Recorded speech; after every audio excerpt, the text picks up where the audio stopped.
Thanks for being here. Of course.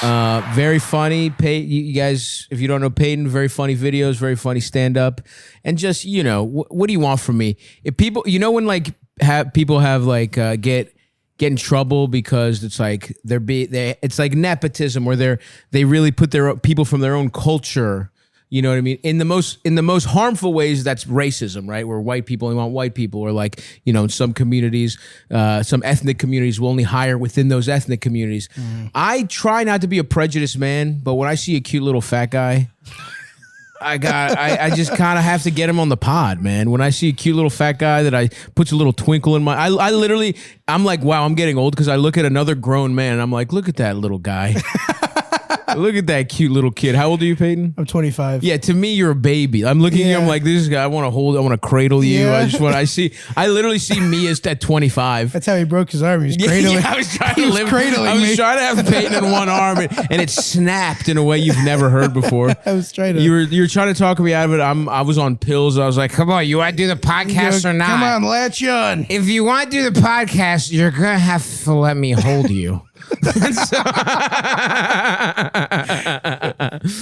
But yeah, dude, thanks for coming. Yes, thanks for doing it. We met Joe, a good friend of the pod, Joe List. We met at his little barbecue for him, a little get together for him.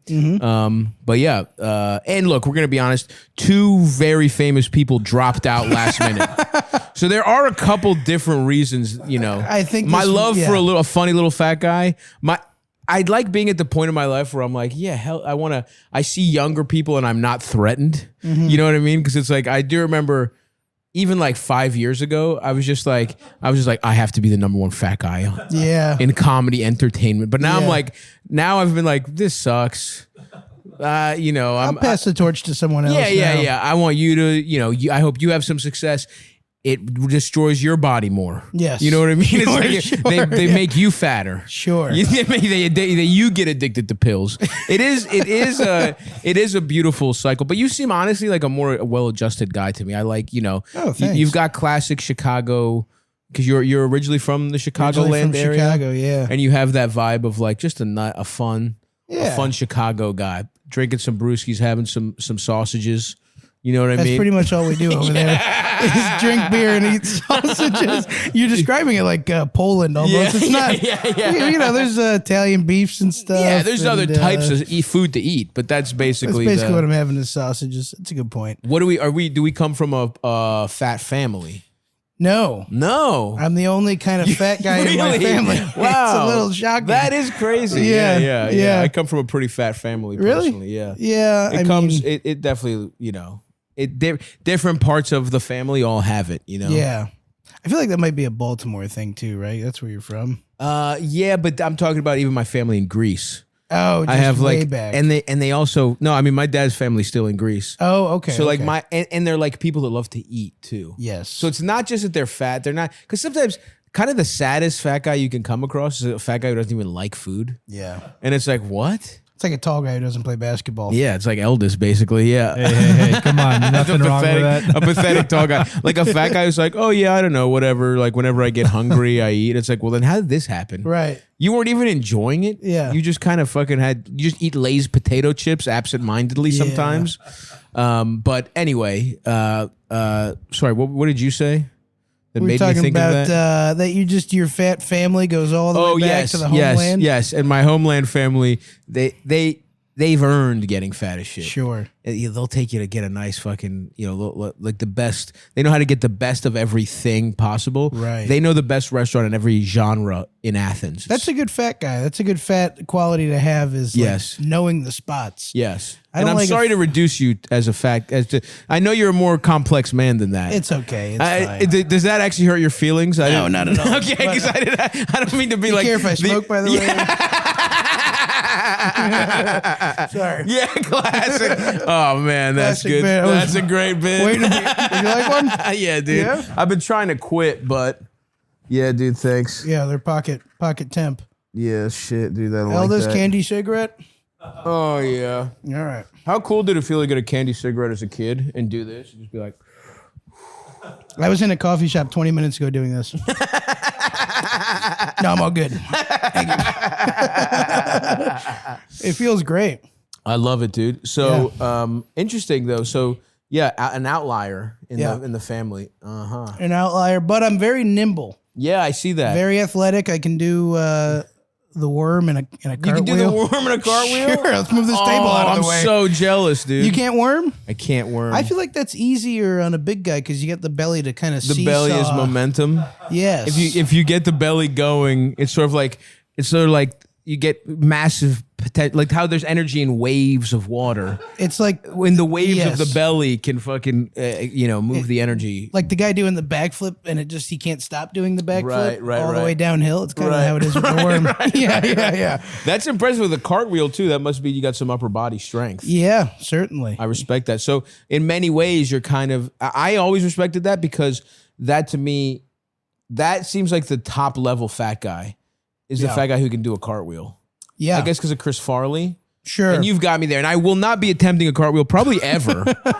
We have reached the time in my life where I'm done ever doing anything slightly physically daring, which is sad because I did want to, at one point, I do, you know what? I'll take that back. Before I die, I'm making a pledge. I will do one cartwheel. All right. Okay. I think that's a good pledge. And that way, it's like I have to get healthy enough to do it exactly once under supervision. Yes. And I'll never do it again. You somersault? I do not somersault. That's another classic fat guy. Watch this kind of move. Right. No, the only move it was a cannonball for me. Yeah, I was a big belly flop guy. Belly flop. Yeah.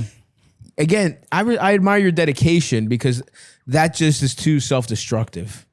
You do a couple belly flops, and you get that big red. You get slapped by the water a couple times. That is true. Yeah, your gut kind of splits open down the middle, and the welt, the big water welt. You have to act like in front of the huzz that it didn't hurt. Of course. You know what I mean? You got to be like, I'm all good. Yeah, you have. That's exactly what it was. You can't feel my chest at a middle school fucking pool party.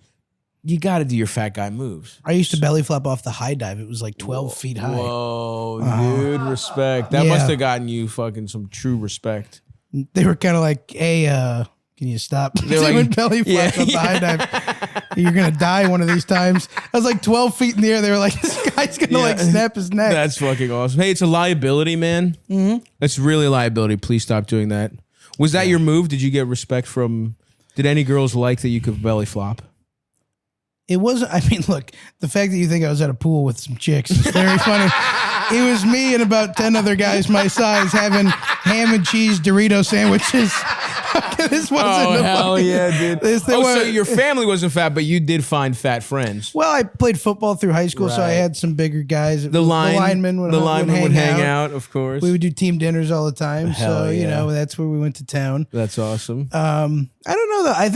I think a big guy getting in the pool is just already such a fun thing. Totally. Because I used to just take off my clothes and jump in, and they were like, "Hey!" It's a party to them now. Of course, it's like putting the lampshade on your head or something. That is true. You know what I mean? So, were you ever a t-shirt in the pool guy? All the time. Okay. Yeah. But it was like an athletic. I wouldn't get in like this. I would put on like a dry fit. You would do Under Armour. You're like, hey, this to make me aerodynamic. Yeah. Oh, this. I'm like, no, it's so I can swim better. Yeah.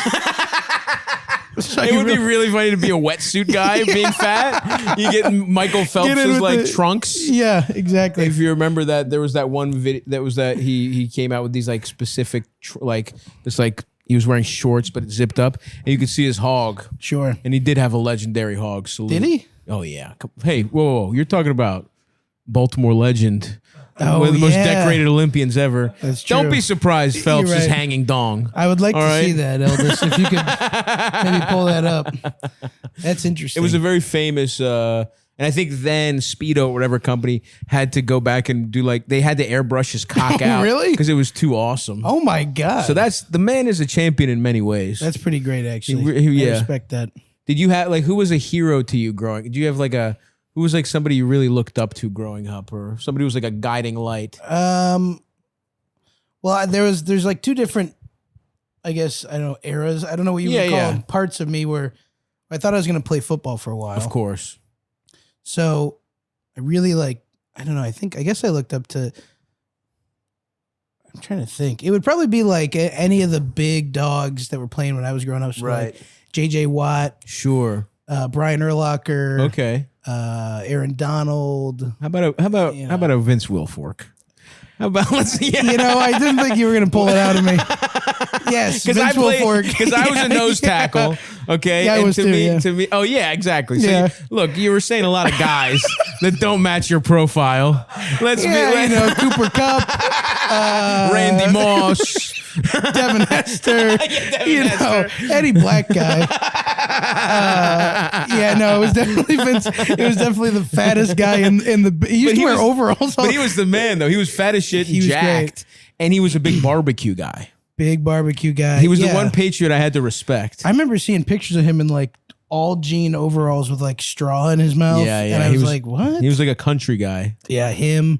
I guess you could say Prince Fielder too at the time. Sure, yeah, he was If we're cool. going those kind of guys. And then he was the fat baseball.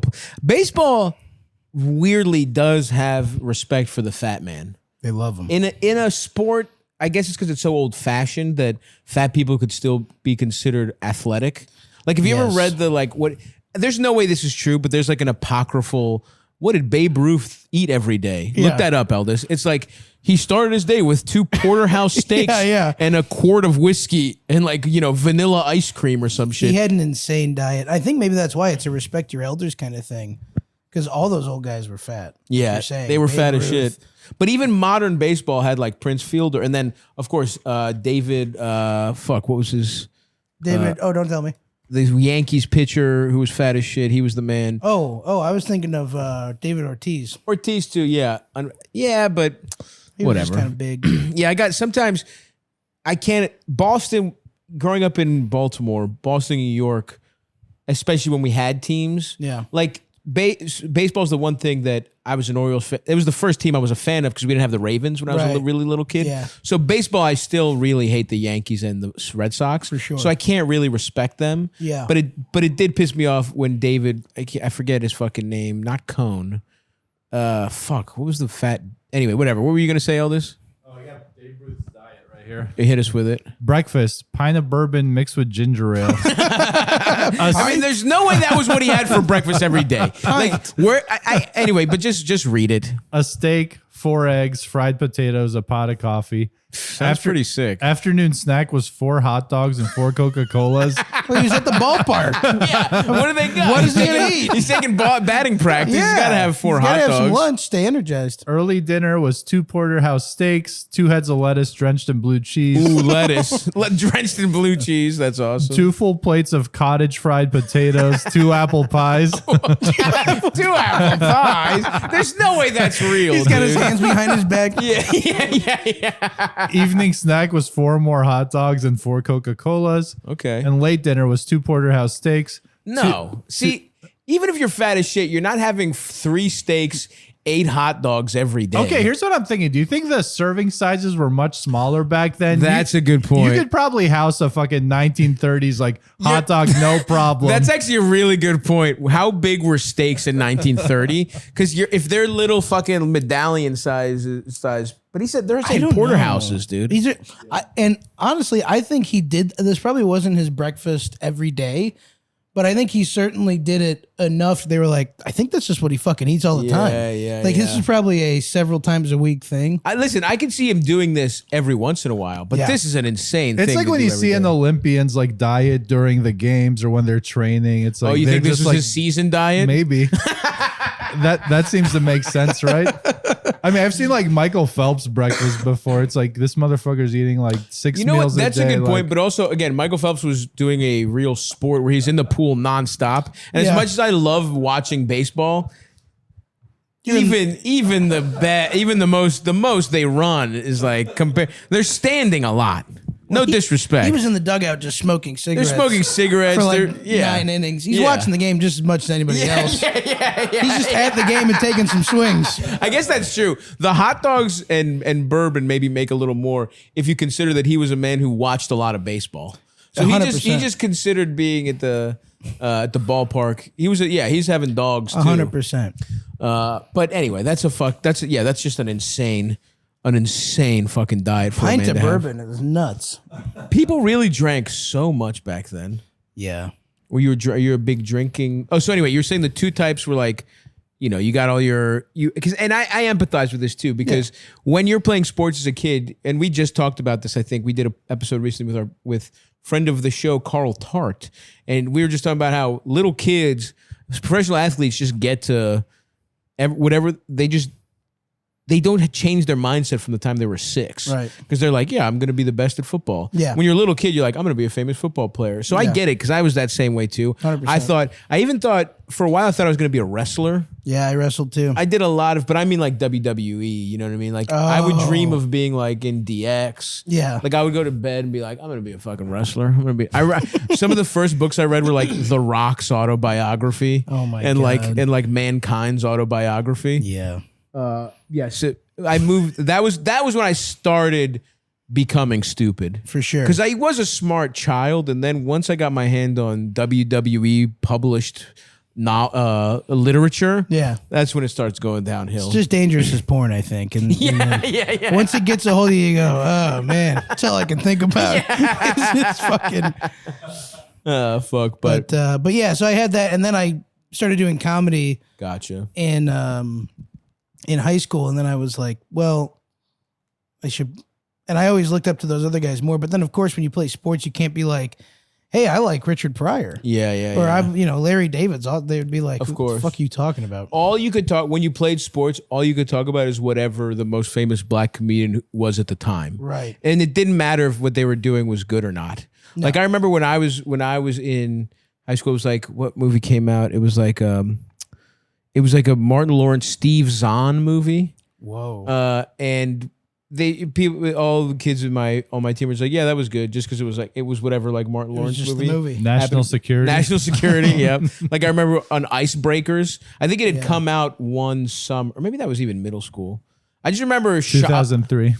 Then it was 2003. Oh yeah, so it was high school. I just remember freshman year, a lot of Icebreakers. Yeah. A lot of people said that was their favorite movie because it had just come out. That's a big thing to do. Yeah. Just whatever movie just came out. Yeah, name the biggest popular movie. But yeah, I know what you mean. You didn't want to be like, nobody's a comedy nerd on a high school football team. No. Nobody wants to talk about, you had to just, I don't know if you ever did this. I just kind of played the role. I did a lot of white face because I felt like all my black teammates expected a lot of whiteness out of me. So I listened to what I literally sometimes were like, let me listen to some white boy music just to play the part. Let me listen to some Black Sabbath. Let me listen to some Metallica, even though I want to listen to Jay-Z right now. Yeah. I feel like I owe them. They got a white guy on the team. They should have a little cultural. We should do a little cultural exchange here. Let me give him the full experience.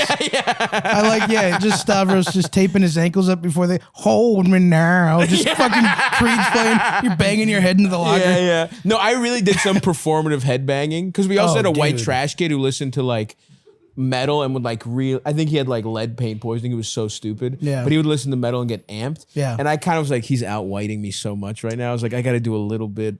You know what I mean? Because the other option is you go full, you go full, let's say Malibu's Most Wanted. Sure. And I was never going to be me. So I just didn't feel like I could offer a nuanced portrait of course. So I was like, let me just do, let me overdo it with some Black Sabbath. Yeah, I get that, man.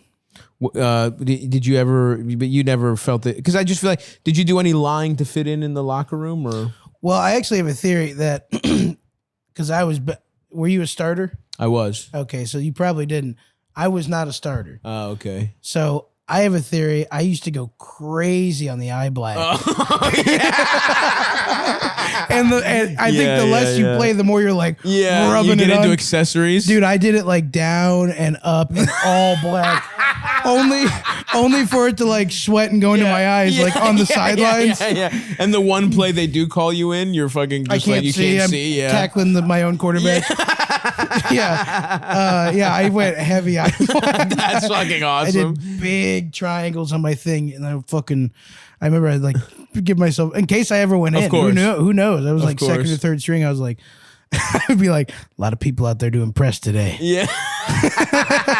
Don't blow it. Could be scouts. Yeah. Dude, being no disrespect, but being always your entire career being a backup is so funny. Yeah. It's never getting to start, even when you're a senior. It's so funny. That was me. I never started.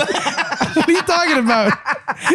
Never. But how much that's so funny because it's like it's even funnier Yeah. than being a starter who's like, yeah, I start, so obviously I'm as good as Right. like because you could always delude yourself as a starter. It's like, well, I'm the best in my school, and I go against the best in other schools. And then every once in a while you would play a kid who was clearly going to the NFL, and you'd be like, oh, I'm fucked. Oh my God. Like we played, I think Tavon Austin. Make sure Tavon Austin. Look up Tavon Austin Rams. I'm pretty sure he went to Dunbar. I'm pretty sure I'm not confusing him, but we played him one time. A guy literally went to I think he played for West Virginia, right? Yeah, I know He's from that guy. Dunbar. He went to Dunbar. Yeah. We played him, and it was like, Yeah.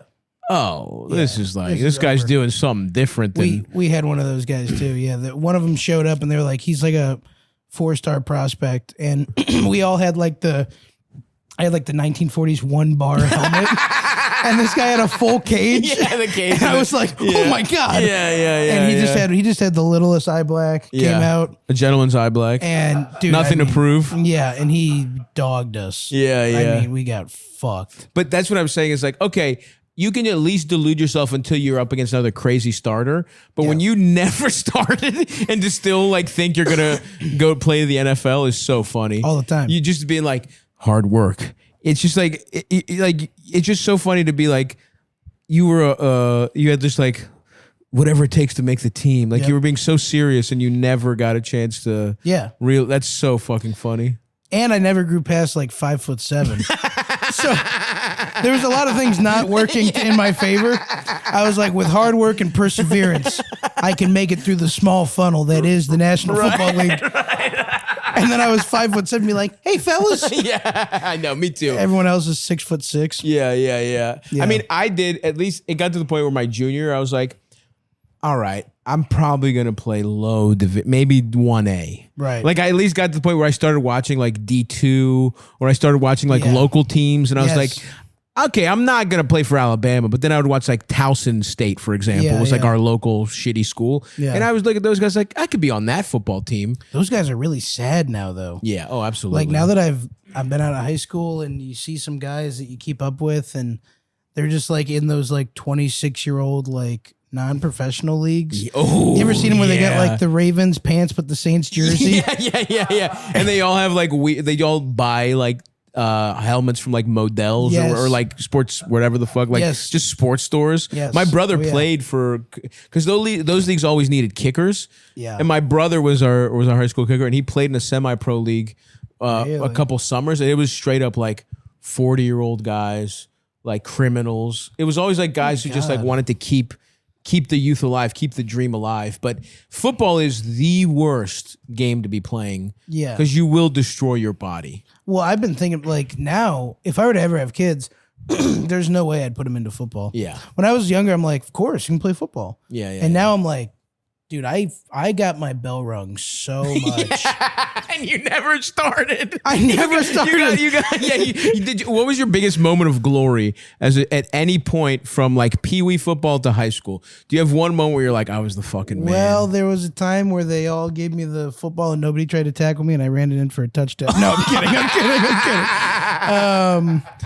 They all cheered me on and I fucked all the cheerleaders. Yeah.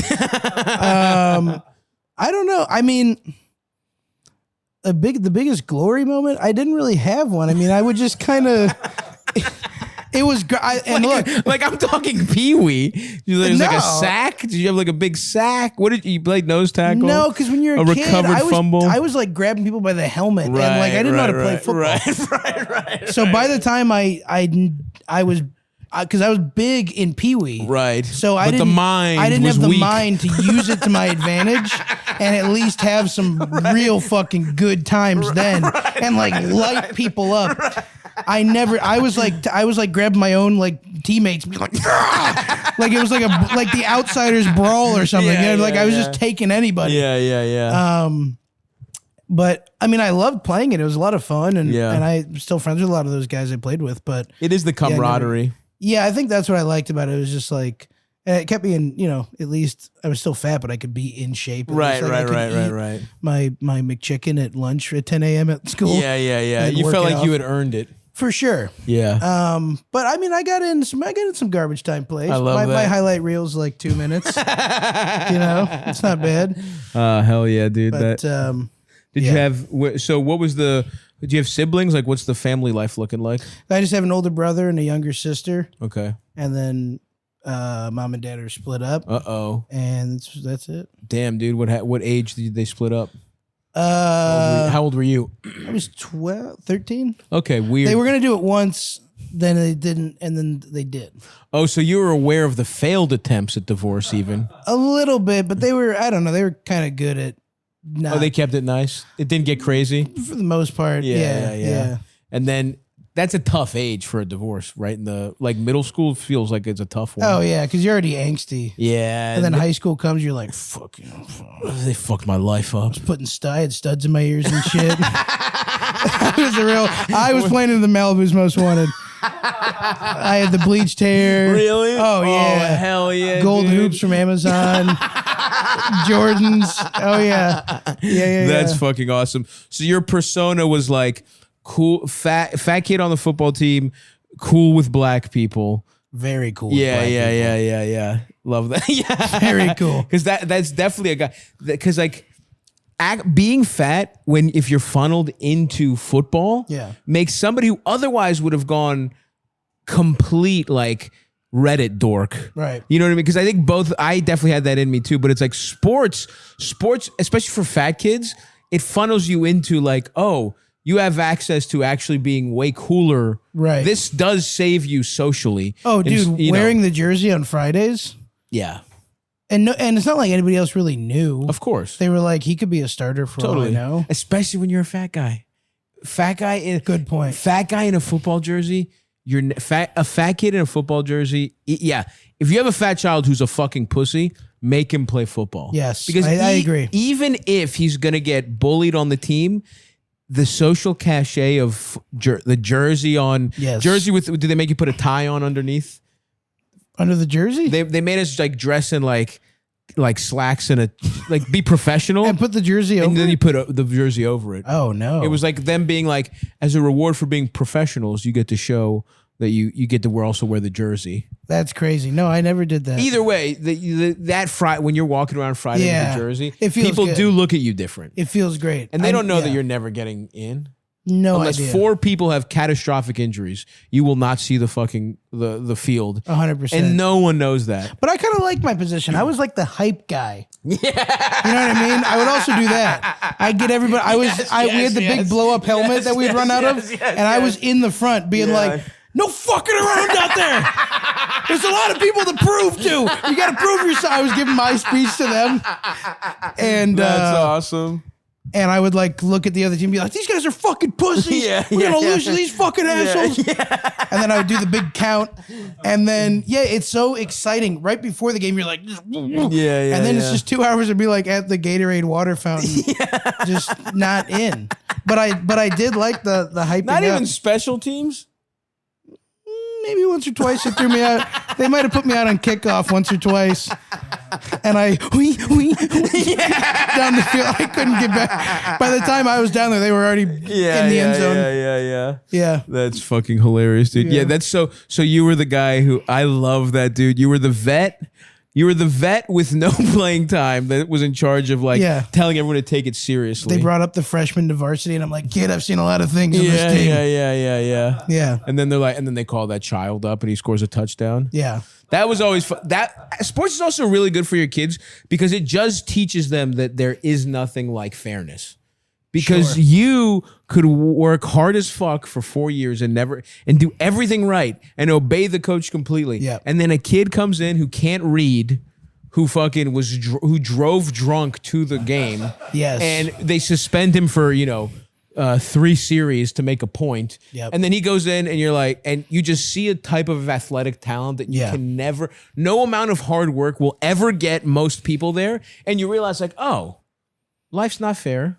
Dude. You know what I mean? Like it's good. It is. I think that's actually good for you to realize because sports put you in contact with just things that you cannot control. Yeah. And there's nothing worse than like the star, that weird just odd relationship of like them, the coach and the star player being like bros. Yeah. And like clearly, and we've seen the story a million times. We're like, how did he pass the SAT? How did he get into this school and all this shit? And the coach is like, yeah, just don't worry about it. I'll take care of everything for you. Yeah, of course. It is good. Those are good lessons to learn. Children should know about corruption and the unfairness of life on a fundamental level. Totally agree. Yeah. And then so that's definitely a very fun guy to be that guy. And so you're living with mom or dad when they split up. What's the dad. setup? Dad. Oh, nice. Hell yeah. So the fellas were just fellas were hanging out, watching John Wick. You know what I mean? We got a frisbee. We were big on frisbee for a while. That's awesome. Yeah. And how much older was your older brother? Was he around? So my brother and my sister, I'm 2 years apart from both of them. Oh, nice. So we're all really everybody's close kind of in in the age. zone. Okay, Yeah, it's all nice. good. That's fucking awesome. Yeah, it's great. I don't know why. It just feels like you had a wholesome upbringing to me. Am I reading that correctly? No, I'm not from O'Block. You know what I mean? Like I wasn't just. I just mean everybody loved each other. Yeah, it was pretty much fine. I mean, there wasn't like this. Yeah. Even the divorce kind of shocks me. I don't know. I just feel like, to me, I don't know. I just thought I'm just putting too much on you. I mean, it wasn't like an amicable divorce, right? But it wasn't. We get some cheating going. You don't have to tell me. I don't know. Yeah. Oh, you don't know. You wanted to be in the dark. I think when I was just a teenager for most of it, so I was kind of like. I was actually just talking to my mom about this, about how like you go with one parent and then you're the messenger. Oh, I think Soder has that joke about you're the messenger back. So I could never really know. I would just be like, oh, I was with dad and we went to the mall, and it was me like, really? Well, tell him I said, that's fun. Very passive, that kind of shit. Right. But it's like also a divorce. So it's like, well, your father's this, your mother's this. So you're kind of like, I don't fucking know. Yeah. Did you I was just trying to start, man. Yeah. You're just trying to get the fellows amped up. Dude. Yeah. And what did the crew look like? Who did you hang out with? Who were your boys when you got the studs on, you got the bleach blonde hair? I was kind of a solo guy. I mean, I had my core crew of friends. And we all looked very similar. We all dressed the same. But I was also like, there was no group it wasn't like Mean Girls. I was like, here comes this asshole. I was very kind of cool with everybody. But I didn't have a problem with. But I mean, like, who are the four? Like, I assume everyone has kind of like their four bros. Like, who are you in a basement smoking Black and Milds with, or whatever, okay. or like trying to go into a party? Like, whose grandma's Buick are you piling into? Yeah. What did that dynamic look like? That dynamic was, I think I was the fat guy. Love that. And then I had a tall fat guy who doesn't really count as fat. Mm-hmm. That's true. And then just the one, and then I had my buddy who I was friends with since I was a kid. Yeah. Like 5 years old. Yeah. He was very just normal guy. And then I think I had like one more guy that was he had the bleached hair for a second. Trying to think what was what we were wearing. We would do a lot. I mean, it was gym shorts all the time. Love that. Or sweatpants. Yep. You're athletes after slides. all. Yep. Yes. We did big thing was the headphones under the hoodie. Sure. So we always had one in, looking like a real piece of shit. Yeah. It's just Post Malone's, like beer bongs and Bentleys on repeat. I'd just start over. Like if a chick was walking up to him, like I'd just put on congratulations and walk towards her. So it was kind of that. We all looked pretty much the same. I think I was the only guy, certainly was the only guy with gold hoops in. Love that. Because that got big when I graduated, and I was like, of course, as soon as I leave. You're a trendsetter. The one hoop comes in. Yeah. The Travis Kelce thing. The dangles were really, people are really fucking with dangles. We just watched Him, the movie. You ever see that? No. It's with Marlon Wayans and the football movie. Yeah. Who's the other actor he was in Atlanta? He was great in Atlanta. It was so Marlon is rocking the dangly cross. Yeah. That seems to be back a lot, but also Tyreek. Yeah. Tyreek Withers, yeah. Yeah, Tyreek Withers. He was great, but that movie was fucking hysterical. It looked really bad. It was so funny because it was written by somebody who does not understand football at all. It was so funny because this guy's, the whole thing is like he's supposed to be he's the man. He's basically like the undisputed #1 draft pick. He's like, you know, what Mendoza, but like better than Mendoza. Like the years where it's like, you gotta get, like, who was the last quarterback? Like Wembayama is the best comp recently. Right. I feel like it happens a lot more in basketball where it's like, this is the LeBron years. Like he basically is playing that level of prospect, and he's kind of wishy-washy about football. And it's like, those guys are never wishy-washy about anything. All they know is football. Right. All they would sell their soul to the devil in one heartbeat to do it. But I'm just thinking like Marlon was really rocking the fucking. He was looking good in the dang. Sometimes in my craziest hours, I think I can pull off a dangly earring. You totally could. You know what I mean? Like I'm like, should I be a dangly cross guy? Ears pierced? No, but I was in a movie where they gave me a hoop, and it just the Tony trailer just came out, or actually it came out. I don't know, a month ago or a month and a half ago. I don't know when the fuck this is coming out, but the Tony trailer just came out, and they had me in hoops for that movie. Like, and I saw me with a hoop, and I was like, shit. It looks It's good. fucking good look, dude. Fat guys with hoops. I might have to go back, dude. I might have to go back. I can see you, but you need like a pirate hoop. 100%. Like a kind of a bigger one. Yeah. It's got to be hefty. It pulls the lobe down. It pulls it a little, just not too much, just a little tug on the lobe. I'd love to see you in that hoop. You don't want it drooping. No. Because you don't want the ear hole to get stretched out. You don't want Hot Topic employee ear. Right? That's not what I'm looking for. I'm not a guy who ever wants to be shrinking my lobes. Right. But I wanted to just a gentleman's tug. Do you think you'll for real get one?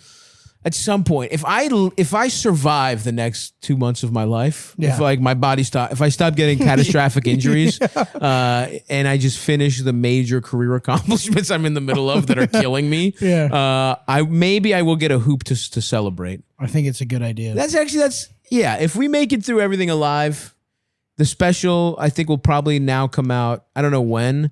I wanted to release it in July, but obviously we're shooting it in July now, not releasing it. So it'll probably come out in the fall. Once I'm done promoting the special and it's out and I survive, I'll get a hoop. I'll get a nice hefty hoop earring to celebrate. Love that. I'm going to hold you to that. Yeah. I'll put one in too.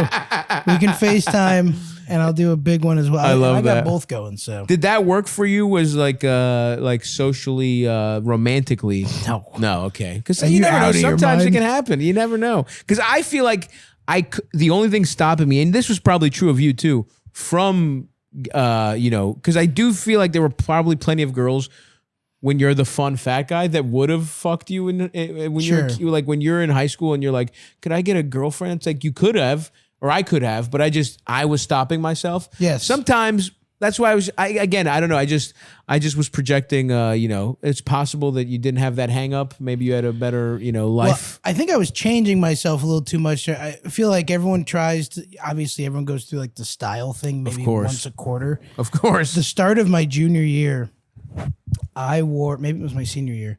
I think it was my senior year. Mm-hmm. I went for real like 35 or 40 days wearing a different Hawaiian shirt every single day. Whoa, dude. Every single day. Yeah.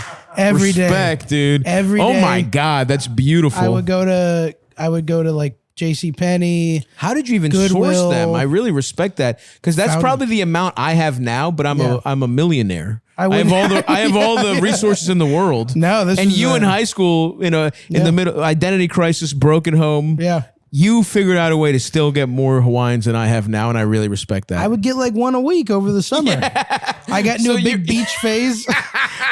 I played guitar. Hell yeah! So you tried to be rock and roll white boy. A little bit. And then but then football season rolls around and we're going Eminem Bleach Blonde. Well, I still play guitar, but when I was in high school, I used to play with my buddy who I grew up with. We play every day. Hell yeah. And little garage band situation. And I got really into, I think it started like through Sublime. I was like, hell yes. I like the beachy vibe of Sublime. Of course. And then he would play like It's 5 O'Clock Somewhere by Alan Jackson. Knee Deep by Jimmy Buffett, Zach Brown Band. Yeah. And then I was like, I think I'm a fucking beach guy. Yeah, in Chicago. in a Chicago suburb. So I started writing beach songs. And my buddy Tom Feeback, he makes fun of this all the time. He was the guy who was with us at Joe's. Oh, yeah. So he gives me shit about this all the time because I wrote a couple of beachy tunes with my friend, and I had this song called "The Tale of the Traveling Beach Bum." And And the opening lyrics are, Yeah. I guess the work life ain't for me. Oh my God. It was like snowing outside, and I'm in like a pineapple Hawaiian shirt. And I'm like, wait till summer comes around. That's gonna be a big I'm hit. gonna crush. That is very funny too, because I guess you could wear a Hawaiian shirt every day in Chicago because there's only 60 days a year where you're eligible to wear a Hawaiian shirt because it's so hot, cold. You never wore it. Please tell me you didn't wear it with like long sleeves underneath. Oh my God, no. Thank God. But you never know. No. Because that was another fat guy move was, believe me, dude, I was a t-shirt long sleeve underneath. Yeah. You just wanted layers, or the button down with the plain white underneath. Yeah. You know what I mean? Like you just had to layer up as much as possible to keep your fat belly tits. away. Yeah. Hide the man tits, make sure the belly would never peak. Yes. 'Cause I was big on Hawaiians open. My move was Hawaiian open with a white undershirt. I did that a little bit. Yeah. But I like this vibe of like 4 or 5 undone. Of course. It's unmatched. It really is. It is the fat cheat code. Yeah. And nobody, like, dude, I was in Savannah and I saw the fattest, oldest guy of all time. He was wearing a shirt I owned and it made me feel awesome. Oh, really? You like that? I liked it because I was like, yeah, this is my guy. Are you getting top-notch shirts? Or are you going to Goodwill or Ross? I'll go to Good. I don't discriminate. I like to think of myself as a collector, as a curator. Yeah. And so I think if I think it's good, it's good. Sure. Like I think I have that's my arrogance. Hawaiian shirts might be the thing and tracksuits. I might feel like I am a real authority on whether those things are good or not. Sure. Because I love those two. I think those are the two building blocks of you're what you're wearing right now is the like default fat guy outfit. Well, as much black as possible. Yeah, You know what I yeah. mean? Which I'm not, believe me, I was rocking this for years. No, I get it. And Yeah. then this is at the video game when you create your character, this is what they've already assigned you. You know? And then the first two power-ups you get, it's basically like, and then it's like, you know how it is, I have to do this one-handed here, sorry. Listen, I'm powering through for you guys. You know in a video game where it's like the tree, the skill tree? Yes. It's like the first power-ups you get, you decide whether you go Hawaiian or Yeah, tracksuit. But those are the first two.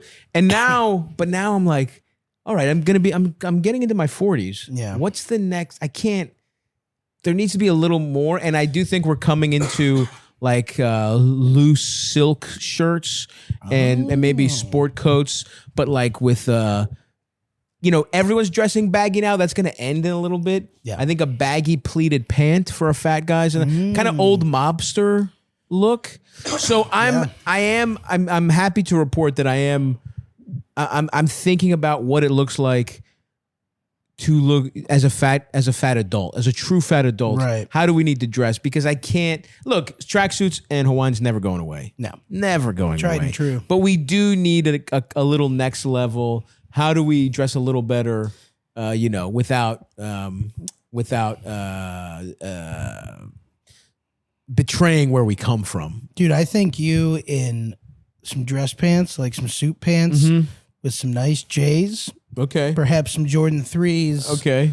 Or some 6s, some bigger guy shoes. Sure. Something with a nice wide foot. And a little longer. No hem. Yep. They're falling on the shoes a little bit. Yeah. Silk shirt with the hoop. Yeah. I'm telling you. I think that's not bad. I don't think that's bad at all. That screams sold out tour. Yeah. I mean, I'm just saying. It's a good look. What about a loafer though?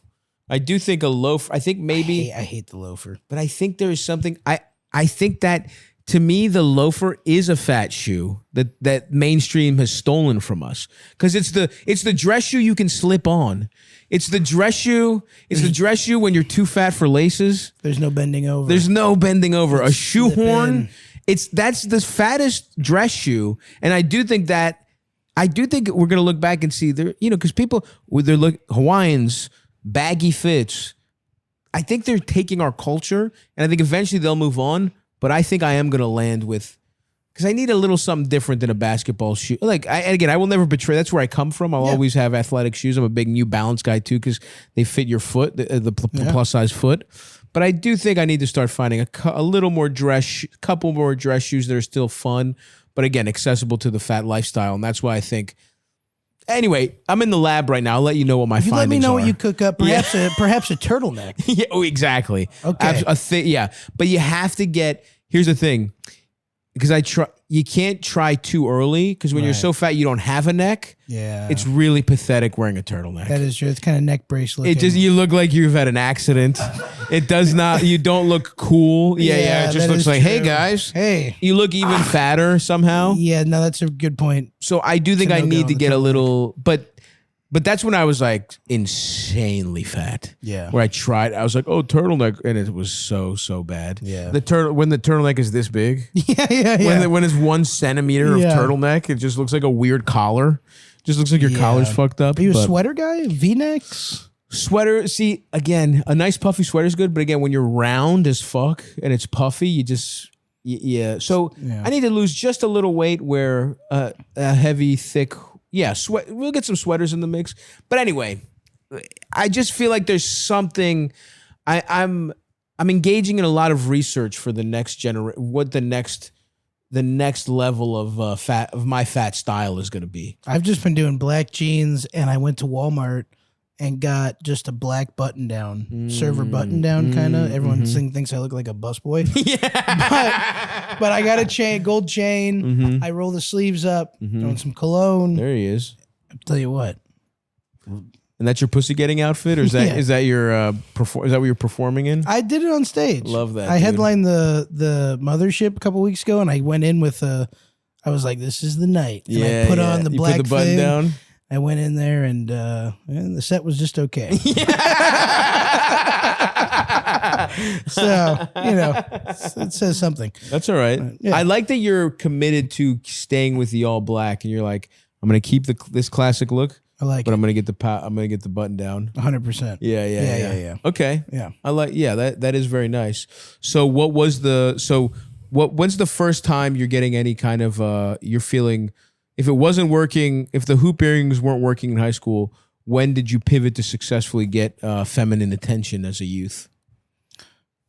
I'm being into my 20s. man. Yeah, of I mean, course. yeah. Of course. For me, it was probably like when I was 24. Yeah. Like it was yeah. like well, the first time I believed in myself. I wear the hoops. I wore the hoops well into COVID. Yeah. And so I was doing at a Oh, point. right. Because you were at the age where COVID really hit how old were you when COVID hit?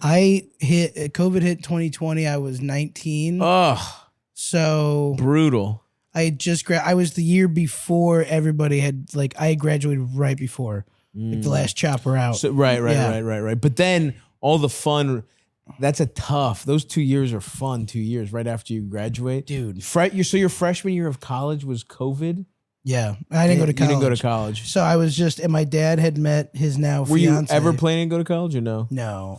Respect. No. My GPA was like 2.8, 2.9. You didn't start. I had the You GPA. I had the 2.8. GPA of an incredible athlete. And I never started. That's so fucking sick. I was dude. on the team. I'm like, fuck English class, man. To Kill a Mockingbird. It's gay. And then I just didn't start. That's so fucking funny. So I started stand up my senior year, oh wow. and I was like, oh my God, this is totally what I'm gonna do. Oh, This okay. is what I want to do. So that's cool. You never even had the like a couple years of denial Right. of like I'm gonna do something else. Nothing. No, I just Okay. made pizzas during the day, Hell and yeah. we'd go out and do mics and stuff. So it was a very, I felt You so were in the secure. pizza. You were in the pizza day shift. Oh my God, yeah, probably Where? 8 or 9 jobs. A local place. Yeah, just local places all over. Wow. Yeah, That's it was awesome. Fuck. That's a whole other. All right. How did you make? What part of the what part of the process were you in, man? Were you the pizza? Were you the pizzaiolo? What's Were you that? the guy who's fucking actually like fucking That's me. tossing the pizzas? Yeah, the I was, dough? dude. I am a great dough tosser. Fuck yes, dude. And I went when I was living in Chicago. I went to this. yes. I went and applied for this job, and they were making New York styles, which is way bigger than a tavern style in Chicago. Right. And so we're throwing like these 24, 20, so whatever 6-inch pizzas. And they brought me in. They're like, "Can you throw dough?" And I'm like, "Yeah, of course." And I threw it. I made this pizza, and they were like, we can't do that. Whoa, you were so that's you're a real prodigy when it comes to tossing dough. I can toss dough. I mean, I'm not behind the back. Sure. Under the, I well, think not that's yet, all bullshit. because you stop. Oh, That's true. You're a purist. You're like, that's all bullshit. We don't need to like do the guy that. who puts the delivery bag on his head and spins the dough. Yeah. You're like, act like you've been there before. Yeah, of course. You don't need, and also all the spinning is too much. It's like you spin it, you toss it 3 or 4 times, and then it's done.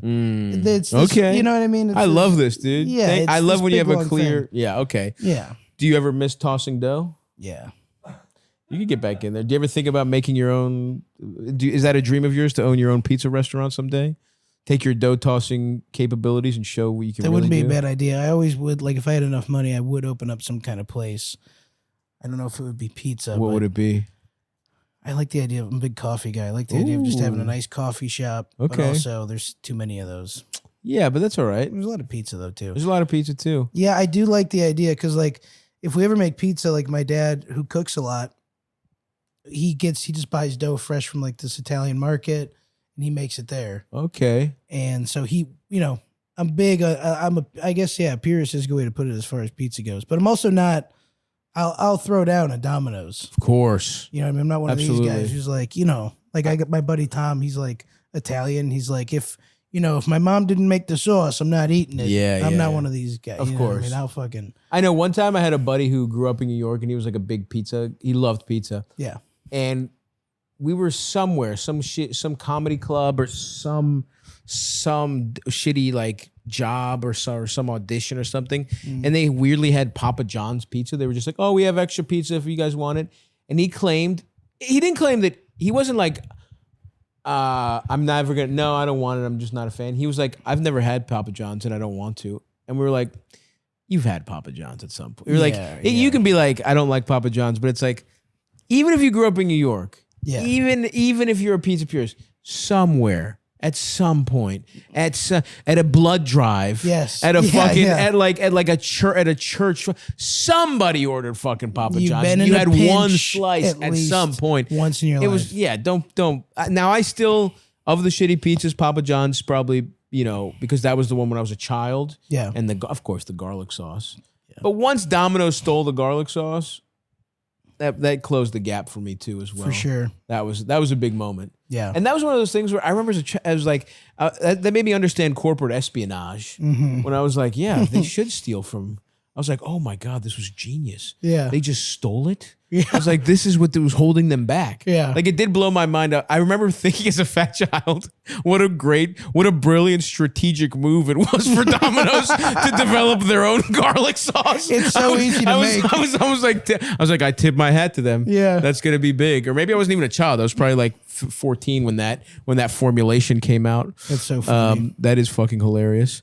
Salute to you, man, tossing those fucking pizzas. Yeah, dude. And knowing you never wanted to go to college. Of course, man. And so you spend COVID just making pizzas and doing open mics in the heat of COVID? Yeah, in the peak of COVID. I had been doing it for like 2.5 years at that point. So when and you're COVID living at hit, home, you're with living your dad. at home. My dad had just met his now fiance, whose son and daughter are the same age as me and my siblings. Oh, cool. So we got along real well. Yeah. And so we would get fucked up every weekend.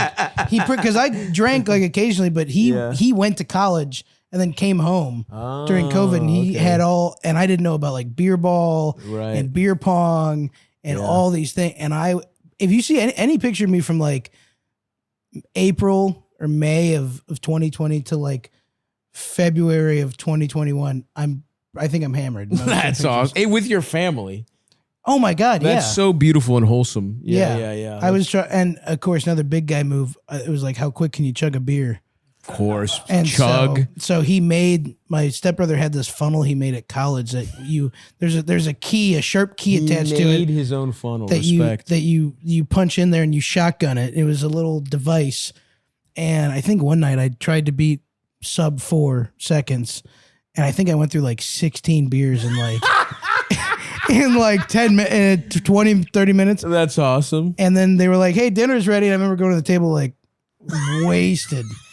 The idea of, because I've had 16 beers in my life, but the idea of having to sit down with my family when I'm 16 beers deep and just have like lasagna is so fucking funny. It's bad. That might have been what we had. Yeah. Yeah. That's cute though. I like that. Everybody was getting fucked up. Yeah. Oh yeah, it was great. It was so much fun. I loved COVID so much. Weed had just gotten legalized in Illinois at the time, and I had smoked. First time I really smoked weed was like dispensary weed. Yeah, yeah. And dude, that shit. You got to start with bad weed. Yeah, first. yeah. I definitely had years of just whatever weed we could find. Yeah. That's awesome though. You're like, and so you must have. We're talking suburbs of Chicago. You guys must have had a great basement. My dad's fiance had this awesome. They had like this video poker game. There was they had like a bar down there. Classic den. Yeah, it was awesome. They had the recliners with the button. That would go back. Yeah. Big home thing. It was a very nice house they had. Yeah, that's cute. It was fucking great, dude. Wow, that's nice. That's the best like stepmom story I've ever heard. Sure. It's never like, yeah, I met the kids and everybody gets along and we were having a party every weekend. Yeah. That's fucking beautiful. There's a wholesome vibe emanating off you and that's good. No, I think that's a positive I thing. appreciate that. There's if you did something dark and fucked up, it would actually really surprise me. If you committed any kind of, like cruelty.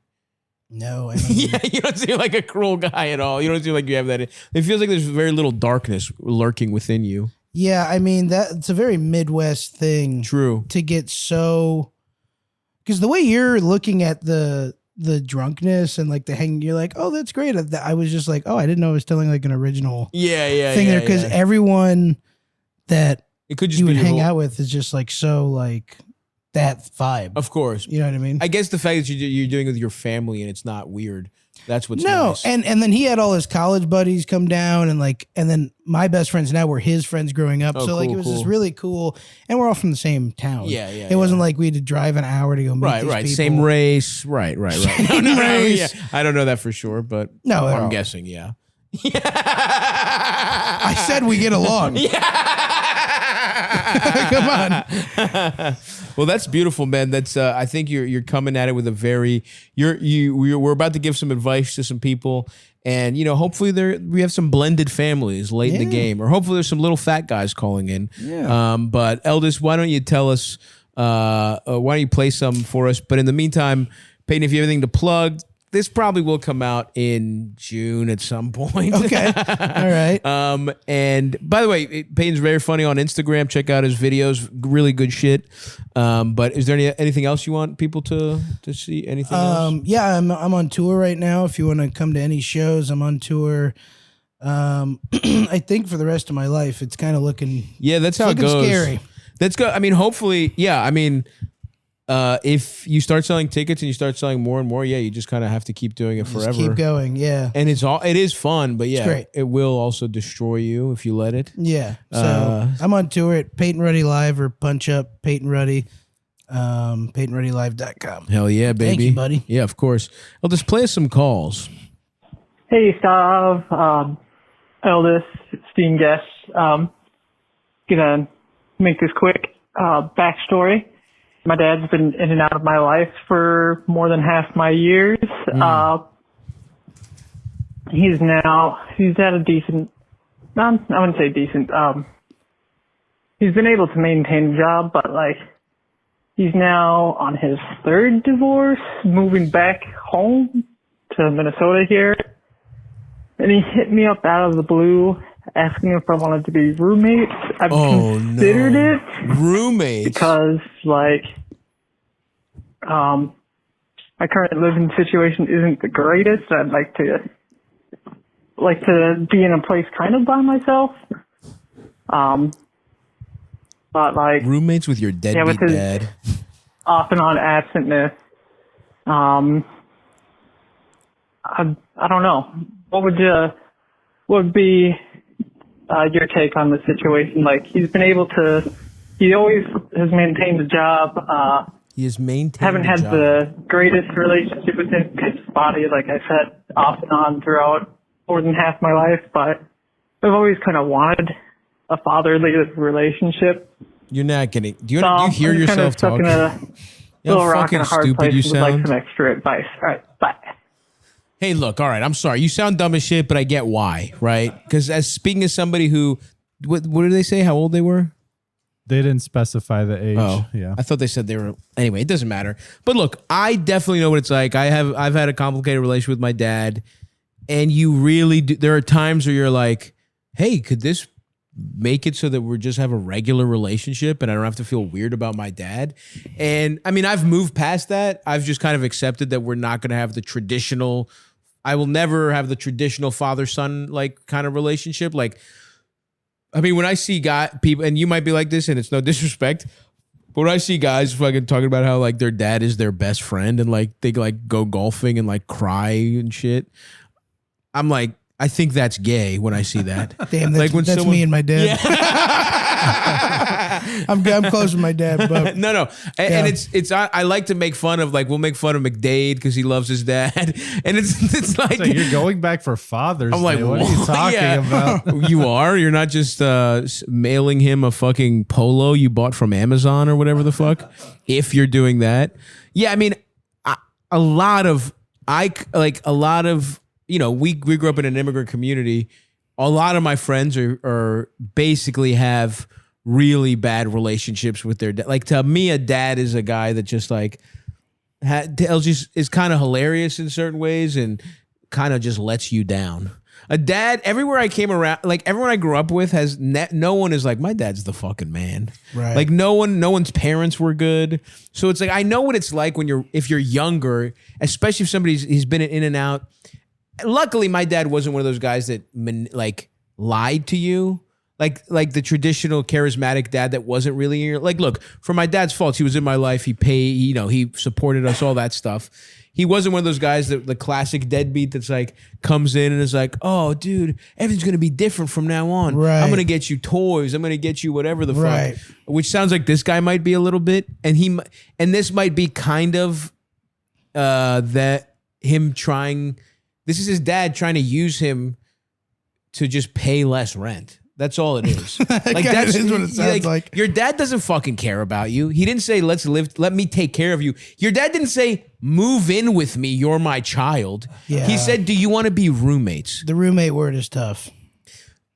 Roommates with your dad is an insane, and it not doing a little tongue-in-cheek joke like, oh, those are my roommates. Yeah. When they're literally, you might have to imagine telling your dad, hey dad, could you do the dishes? I was just going to say that. Imagine telling your dad, teaching your dad how to do chores. I don't know I don't know who's cleanly or not here, but this is fucking crazy. Yeah, I think it's I mean, if you don't have a good relationship with them, I think it's probably, I mean, It's crazy to do this. I've lived with roommates that ruins the relationship. Yeah. That I've had True. good relationships with. True. So if you're trying to maybe fix the relationship, I would not move in with the guy. Yeah, I know when your most full-throated support of your father is he seems to be able to hold down a job fairly well. Yeah. That's the most positive thing you said about your dad. Yeah, is that he pays his rent. And that this guy that not that they even know that it seems that way. Yeah. And he's been in and out of your life. You don't do this. This is fucking crazy. Like Peyton said, sometimes rocky relationships get ruined being roommates, and it's like your dad is just gonna let you down. Your dad is looking for another. He doesn't even see you. He's not thinking like, oh, this will be us bonding. He's just like, nice, this will be an easy mark. Your dad needs a roommate. But if you don't have a good relationship with your mom, perhaps living with your dad will give you some insight into how your mom was thinking. Yeah. And makes Right. you closer with your mom. True. Maybe the whole thing is a learning experience in a whole. I guess I would also say, whose name is on this stuff? Definitely don't co-sign for your dad. Like, I guess here's what I'll say. If your dad's like, I have this apartment, I have this place, and there's an extra room, just throw me whatever, $800, $700. Like, if your dad takes all the responsibility, Right. it's something you could, and you're in a shitty situation right now, Right. and it's something you can easily get in and get out of. Like, if your dad, like, pack light for the first month. Like, put most of your shit in a storage unit and buy a fucking bed you'd be okay leaving, buy a shitty IKEA mattress and live, and it gets you out of a shitty living situation. And you can do, in your head, you know it'll be temporary, Right. and you can also take it as an opportunity to improve your relationship with your dad. I would say, even under those circumstances, it's a huge maybe. Yes. It's like, maybe if you feel like you're strong enough to stand up to your father if he's being unfair to you and just leave him in the lurch. Maybe. And if you have nothing to lose anyway because he's a fucking deadbeat who gives a fuck, sure. But I would see it as the only way this makes sense is if you are looking at your father as a potential finessing target. It's almost like you have to stay strapped because your dad might fucking get you. You have to look into this arrangement without trusting your father, but you need an easy escape plan where if my dad, it's the fool me once, shame on you, fool me twice, shame on me thing. Your dad has fooled you 1,000 times, right? Right. You've believed in him before. You thought he was going to do it. If you go into this expecting him to fuck you and having an ironclad way to immediately get back at him by abandoning him, by putting no money down, by putting nothing in your name, by only moving immediately with things you could, pack in a suitcase and be gone, maybe. But you don't seem like you're cut from that kind of conniving cloth. You don't seem like you got that in you. So I say otherwise, just it's not fucking worth it. And repair your relationship. Make your dad prove that he actually wants to be in your life and not that he just needed a roommate would be my actual advice. I agree with that. Yeah. The dad's going to put the collar on his taxes as a dependent to just get a break. Yeah. That would be my advice. So yeah, good luck, buddy. Also, your voice just sounds so sad talking about you don't your want to father. live with your dad. Don't No, do it would be. Yeah. I'm thinking Bad about idea. if I was and my advice really only makes sense if you're in a dire living situation. Like if you're living with criminals who are cooking meth and committing assault next door to you, like maybe then consider it. And they play like semi-pro football. Yeah, exactly. They're taking meth to get fucking jacked for semi-pro football league. Hit us with another one, little funky eldest. Hey, Stavvy, eldest, and beautiful guests. I got a bit of a workplace predicament here. Went to a work shindig about a week ago. A girl sat next to me that works in a different location. I don't necessarily interact with her every day. We're shooting the shit just kind of as friends. I'm cracking jokes, making her laugh. And, I don't think anything of it. She's not particularly my type or really attractive at all. Ooh, so anyway, Christ. that ends. I go home and I wake up to nothing, but a couple nudes from her and a very drunk text message that was sort of romantic. I just don't reply for better or for worse. I just thought, well, she's probably going to be embarrassed enough this morning. I'm just going to let sleeping dogs lie. So about a day later, I get a message from her saying, hey, why didn't you reply?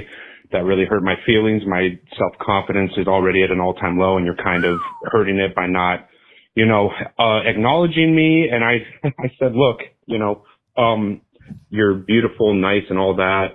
I just want to keep our relationship, professional. Look, I can't lose And my she's job like, at the "Oh, container store, you fucking bitch. This feeds my family. Keep going. you mean all that about me?" And I said, yes. So Then what she quit do her I job. wake up to the next 2 mornings in a row?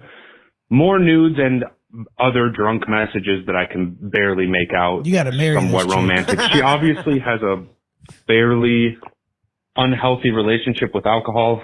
Yeah, no shit. And this is And just some- kind of a weird Some predicament because basement low self-esteem. I want it to stop, but I can't block her.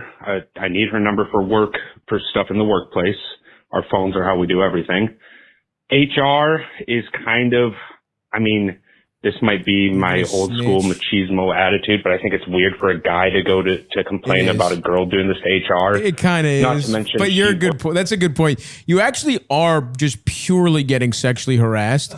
And we're like, you'd be a pussy if you reported that. Yeah. But imagine like a girl calls in, this guy won't stop sending me his cock. We'd be like, go to the police. Yeah, 100%. So that's a good point. Maybe we're being misogynists by not saying report this frumpy woman with low self-esteem. I guess I got to see the nudes Yeah, we do got to see the nudes because to really this know. guy might be a little, vanilla. He might be. It might have been a cleavage shot, and he might have been like, "Whoa," and he doesn't know what to do with it. right. Or That's this a could good be, point. spread eagle, Right. crazy nude. Yeah, that is true. I mean, what kind of nudes are these? But also he said, look, the answer here is that he just doesn't, she's not hot at all.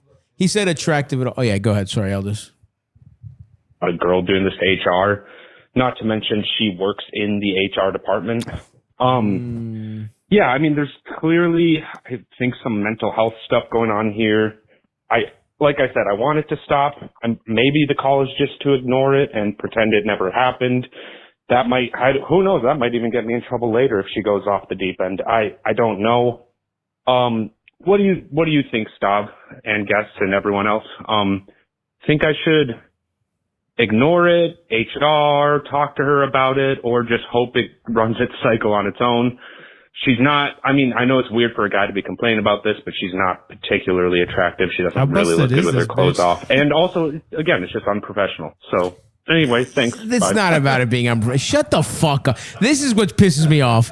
You don't care that it's unprofessional. No, he doesn't. Stop again.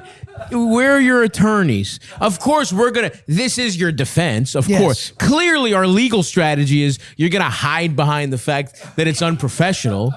Duh. But we all know what's pissing you off is that a busted bitch from the office wants to fuck you. It ain't the if, hot If hoe the you hot want. girl from the office shows you her tits, there's no problem here. So stop hiding behind fucking under the guise of professionalism. But I would say, in terms of advice, look, she's out of her mind, clearly. The fact that somebody she works in HR too, that's so fucking funny.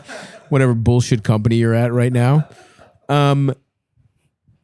My advice would be probably, well, look, to make sure you don't get in trouble, you document every one of these. Like you have a file where you fucking screenshot all these texts, and where you fucked up was you can't ignore when she sends you this stuff because to not get in trouble, you need to be on the record of saying, hey, although personally in a vacuum, I am flattered that you are showing, that you are showing, so these forms of affection, while it's flattering to get this kind of attention, I'm trying to draw this boundary that you're not respecting. I want to keep our relationship professional. If you're on the record as saying that, I think then if this comes out and she tries to flip it in any way, you can be like, I'll be honest, I didn't want to cause problems. And you could also throw in, well, she was in HR. I was scared she'd use her position of power against me. Like you have an out as long as you on these text messages are documented as saying, please do not stop. do this. I do not want to have to, escalate this. I hope we can just kind of solve this amongst ourselves. I value you as a colleague, but please stop sending me this type of message. Yeah. You have to say some shit like that. Because right now it just looks like you're just playing it cool. Yeah, you might just be being rude to the ugly chick you're fucking right now. It also sounds like, I don't want to point any fingers. There's a chance he might have cranked his hog to one of these.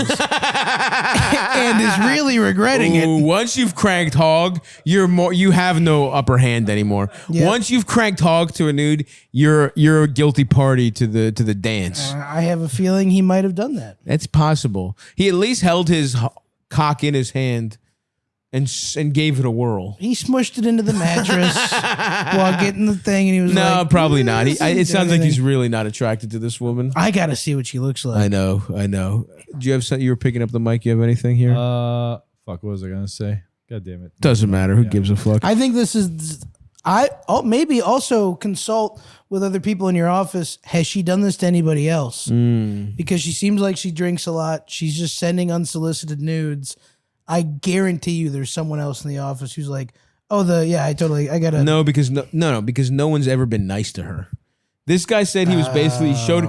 This story is like he has shown basic humanity to a woman he does not find attractive. Yeah. Usually this does not happen with the genders this way. It's usually the exact opposite. Where like, and I remember it too. When I was a loser that no girl would talk to, if one girl was just like, "Hey, how was your weekend?" I'd be like, she loves me. That's my wife. And I would think about this girl when I was in high school or whatever for 8 weeks or so. You know what I mean? Like I would be like, and I would be like, okay, she's being weird. Like if she didn't, you know what I mean? It's like, and I was such a coward. Yeah, you're like, did something happen? I was like, I'm sorry, did I do something wrong? What's She's like, the issue? Yeah. She was just being polite or whatever. So usually this is what happens. A hot girl just asks somebody a follow-up question and they decide that they are in love with them. Right. It is rare, but at the same time, femcells exist too, right? It's not just male incels. There's female incels. There's femcells. This woman probably doesn't get any attention. You were nice to her, maybe even gave her a generic compliment, and that's all it takes for her to fucking get ready to go. That's not your problem. I agree. If you cannot be I say in general, the rule is if you cannot be a snitch, if you can avoid being a snitch, avoid being a snitch. Right. Don't get the cops involved unless you have to. I don't know that you have to because a girl with low self-esteem keeps sending you her nudes because you're not threatened by them. Right. They're just a nuisance. If you did feel like actually threatened or, violated, okay, fine. You can, but you clearly don't. And we can interrogate why that is. Maybe it is like misogyny making you not scared. That's fine, but you're not. So as long as it's not personally, you don't feel the need to escalate it, don't escalate it. Try and handle it. Hope it goes away, but also make it so that out of context, if these messages were ever leaked, you completely look like you're not asking for them and that she has crossed the boundary multiple times only to protect yourself. This is what I would say. Yeah, I agree with that. It's pretty basic answer there. Yeah. Like it's right in front of you. But sometimes, these guys got to think. He's also feeling himself. On some level, you like it. There's a power thing there. That feels good. It's like, oh, I bet I'm going to get some drunk nudes of some flapjack tits. And then they don't come. The first time they don't come, you will be a little sad. You'll be a little sad. This is a great point to make. You'll be a little sad. Because I would be devastated. Even if I don't want to fuck the person, if they stop wanting to fuck me, that would hurt my feelings. It would hurt my feelings. That's just how it works. Even though it's completely irrational, that's how that works. For sure. Give us another one, El Dunce. Stavros, eldest guest, this is a pretty straightforward one, but it's a bit of an ethical quandary, so I need just other people's anonymous thoughts on this. I love to cook. I cook in a serious way. I'm a cooking nerd. I've got not just regular nice pots and pans and knives, but I have the sous vide and all the weird cooking chemistry stuff and all that kind of thing. Fuck, dude. I've been dating this girl for about 6 months. She comes over. I cook. I like having another person to cook for. Feels good to do that. And obviously, I think that she's attracted to the fact that I can make that happen, that I enjoy that. She came over recently. I wasn't really in the mood, didn't have a lot of stuff in the house. So I was like, let's just get Chinese food quick. And she said, no, we can't do Chinese because I have an allergy to MSG. Now, I have been seasoning almost all the food that I've made for us with MSG for the past 6 months. Not like a heavy hand. I'm not dumping it all over everything, but when you just throw like a gram into a soup or a little bit of something in with the salt, it really does help pop everything. Umami. And the science has come out saying it's really not bad for you. Yeah. I remember this. When we were kids, there was a big scare about the MSG, and it turns out it was probably about how they were preparing the rice. It was probably rice, old rice cookers, old convention, rice cooker technology wasn't at the time. Apparently, a lot of it had to do with just the rice kind of sitting for too long that made people sick. But MSG was I remember no MSG being something every Chinese place had to say growing up. Yes. Well, I remember I grew up thinking MSG was poison. I thought that too. And it just is a seasoning that makes things taste better. I used to think this literally happened to 2 years ago. I was like, MSG fucks me up. I don't know what it is. I get I'm out of it. I fall asleep. I'm so tired. I don't know what it does to me. And then someone's like, well, you're also eating the most amount of food ever when you eat Chinese food. It must be the MSG in the entire beef lo mein, shrimp fried rice, General Tso's chicken, 4 egg rolls, 2 pot stickers. The styrofoam thing hanging on by a thread. Yeah. Oh, MSG just gives me this crazy sodium headache. I don't know what diarrhea. it is. Yeah. It's so fucking funny. Anyway, go ahead, Elders. She's never expressed any kind of symptoms or illnesses. She's never been like, man, I feel bad after eating your food. And she spent the night, I spent multiple days after, I don't want to be like, I think your allergy is bullshit. But at the same time, should I tell her? Yes. How should I tell her? Or should I just stop putting it in the food and not say anything? Because obviously I don't want to keep putting something in her food that she doesn't want in her food. But at the same time, I'm like, I don't think it's like, I'm like, if this was a real thing, you would have felt something. I don't know. Yeah. How should I handle this? Okay, bye. Well, I mean, I think you fucked up because you should have been like, wait, you're allergic to MSG? Like, the day she said she's allergic to MSG, she'd be like, I've been putting MSG in everything. Everything, like, yeah. That wouldn't have been weird. It's actually, now look, I get why you don't want to say it because, you know, who's to say that even in that situation, I would have responded that way? Yeah. Because I get it. You're like, you just heard that you might have been poisoning your girlfriend.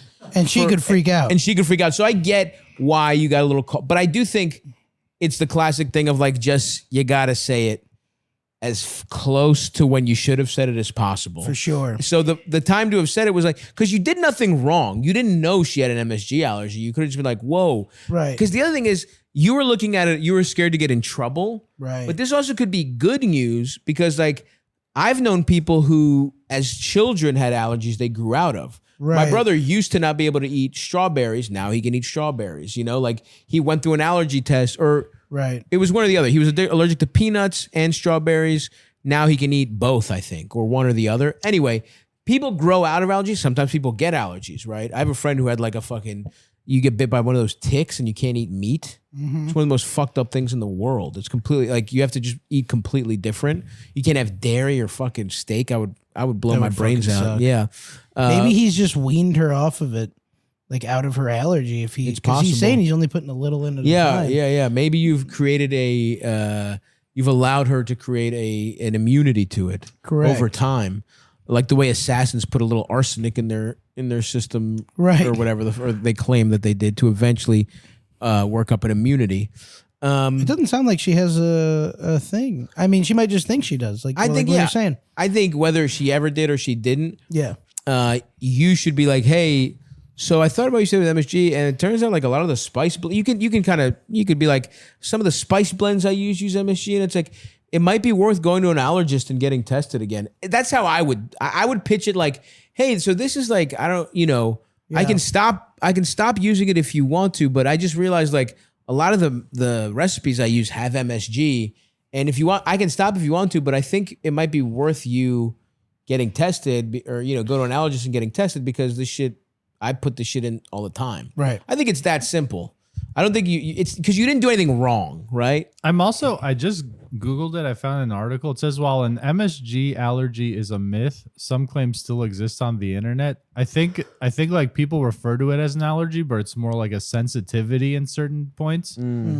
At the same time, I feel like when someone like thinks they have an allergy, it's borderline like, you know, it's borderline like being a conspiracy theorist or something. It might be so central to her like identity Totally. and like in her head about what she can and can't have, and she's just like believed it for so long that I could see it being like sensitive if you even like try to challenge it. 100%, and her freaking out, Yeah. and like because at some point one of your parents when you were a child sat you down and was like, never have this or you're gonna die. Right, yeah. And so like that sticks with you. Yeah, you know? yeah. So like I do think it's possible it could fuck with her, but I think you frame it as good news, as like, hey, I think it's possible like your allergy or sensitivity might be going down away because I've been putting this in a couple spice blends.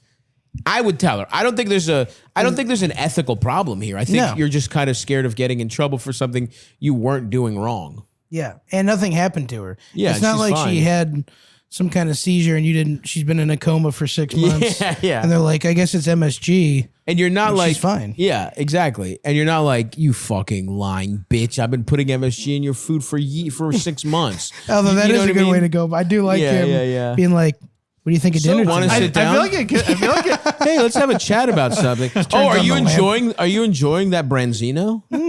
Huh, it's salty, right? A lot of the flavors are coming out. Guess Yeah, it's what's because in there's it? fucking MSG, you fucking lying cunt. He forgot to put the... Oh, I can't have fucking Szechuan green beans because it's gonna fucking kill you, you fucking idiot. Well, guess what's in it? My shit. He put the wrong thing in it. I mean MSG. I mean, My shit's not in it at all. I didn't put any of my shit in it by accident. nope. I did not squat over the pot. I'm gonna offer an alternative here. Go ahead. This is where my like avoidant mind goes to. Sure. They've been dating for 6 months. Is this serious? Do you think it has legs? If not, I would leave it because it honestly just sounds weird, and it seems like he's been like harboring this for You would some. leave it. You would not bring this up. I'd bring it up. Why? Like, stop saying it's so easy to just be like, hey, I remember you said like a while ago you were. It's just been occurring to me. I've been putting that in everything. Yeah, it's so easy totally, to just totally. bring up. And there's the nothing longer wrong with you it. don't bring it up, the weirder it gets. But I think, because here's the other thing. Let's say he finds out or she finds out. I don't know how, but like it just feels weird not to, like, Yeah. He did nothing wrong. Yeah. It'd be one thing if she was like, oh, I have an MSG allergy, and then he carelessly had some blends that had MSG in Right. it and put it in after she told him. Now you can't put it in without having a conversation. Now it would be insane to continue to put MSG in. But I think you have to have the conversation first and even see how she feels about it. Because, yeah, she might react like, oh, you tried to fucking kill me. And then it's like, all right, I'm never doing it again. For sure. Or she might be like, oh, nice. Let me go check and see if I'm still allergic to that. Right. That's true. You're assuming she's going to freak out where this might be even good news to her. Anyway, next question. Who fucking cares?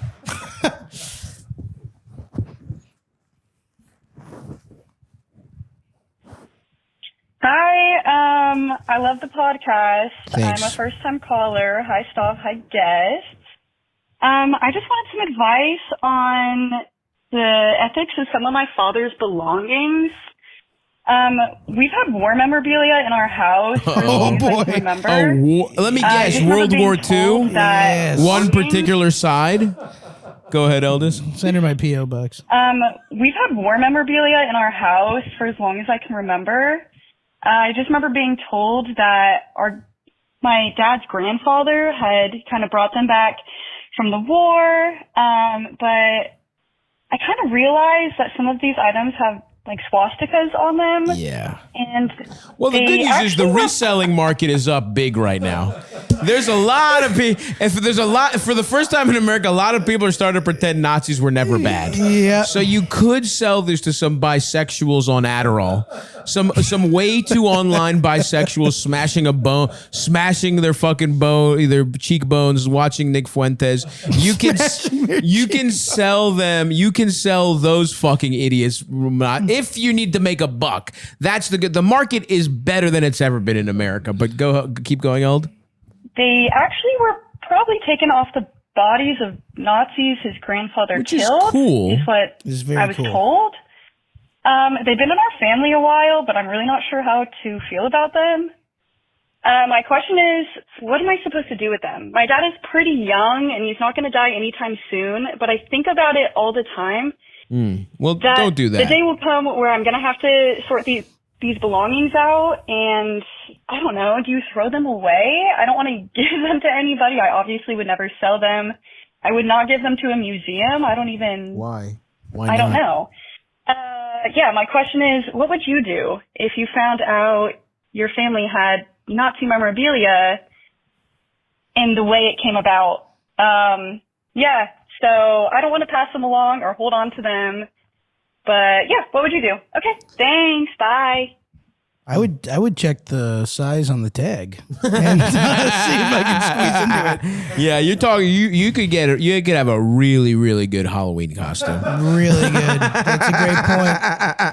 I mean, yeah. Why is she against donating them to a museum? Yeah, to me, museum is the number one because, like, again, this was not your grandfather or great grandfather, whoever the fuck this wasn't over there collecting Nazi shit. Like, damn, this stuff's awesome. Exactly. It's cool. It's like. He basically has Nazi skulls. That's cool. It is cool to he was looking at them like, yeah, I got those Kraut cocksuckers. Yeah, right. You know, like that is, as long as you are anti-Nazi and you got them, like it's, the way your family acquired them is in a cool way. But I understand for you being like, look, we're now 2 to 3 to 4 generations removed from getting them, these being a trophy of war. Yeah. Now they are a reminder of, that is worn off. Now they are a reminder of, you know, a very one of the most heinous admit whatever you want to call it, eras in human history. One of the, like Hitler was obviously one of the most evil guys of all time. Plenty of other evil guys, by the way. A lot of colonialism gets. They killed just as many people. A lot of genocides have been done in many other ways in the name of profit in other ways. Look at the rubber trade. Look at the diamond trade. Look at what we're doing with minerals right now. So Hitler, sorry. There's a Midwest college dropout who drinks. I don't know what you're talking about. Who drinks man. with his fucking family, his entire alcoholic family, in a finished basement. I'm sorry just to start talking about foreign policy. I apologize. That's my fault. And it actually is a good reminder of what I'm doing to a lot of my fan base, because a lot of my fan base is guys exactly like me. you, and so I am sorry for trying to for 30 seconds teach you guys something. Yeah. But my point is Hitler was one of the most evil guys. And there's plenty of evil guys from the 18th, 17th, whatever centuries. But two things here that are key. Yeah. They're not yours right now.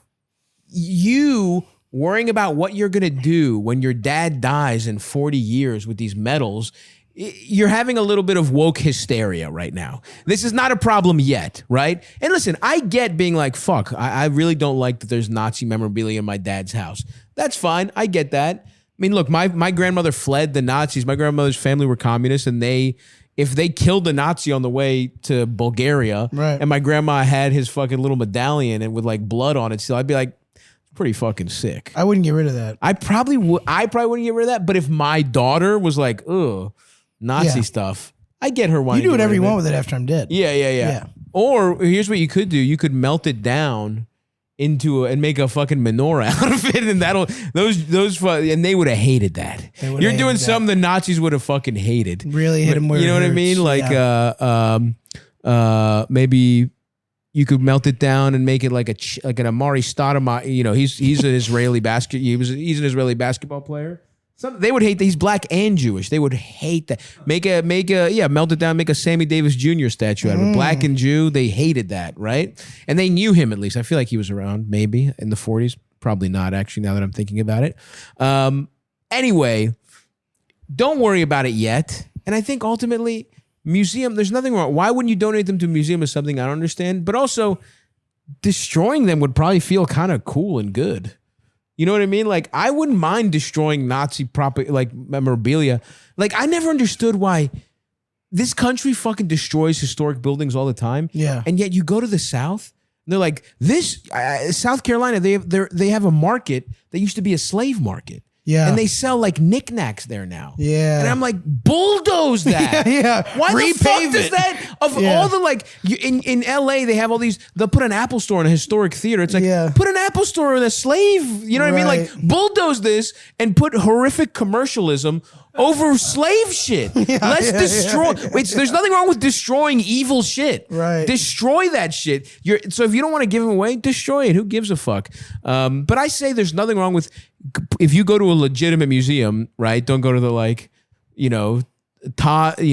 Frank's MAGA History Museum. You know what I mean? Like the Hall of Guys Who Were Misunderstood. You don't want to. You don't want to see your grandfather's Nazi, trophies in the. We should have heard these guys out more wing of some guy's fake museum. But if you fucking send them to a real museum, there's nothing wrong with that, and that kind of supports the spirit of it because they were taken, during a just war, as a trophy. And now for generations, they can be used to educate people about what it was. There's nothing wrong with that. Yeah, I agree with that. Especially if it's okay to say, I don't want to get profit from that. I don't want to make any money from Nazi memorabilia. Then donate them.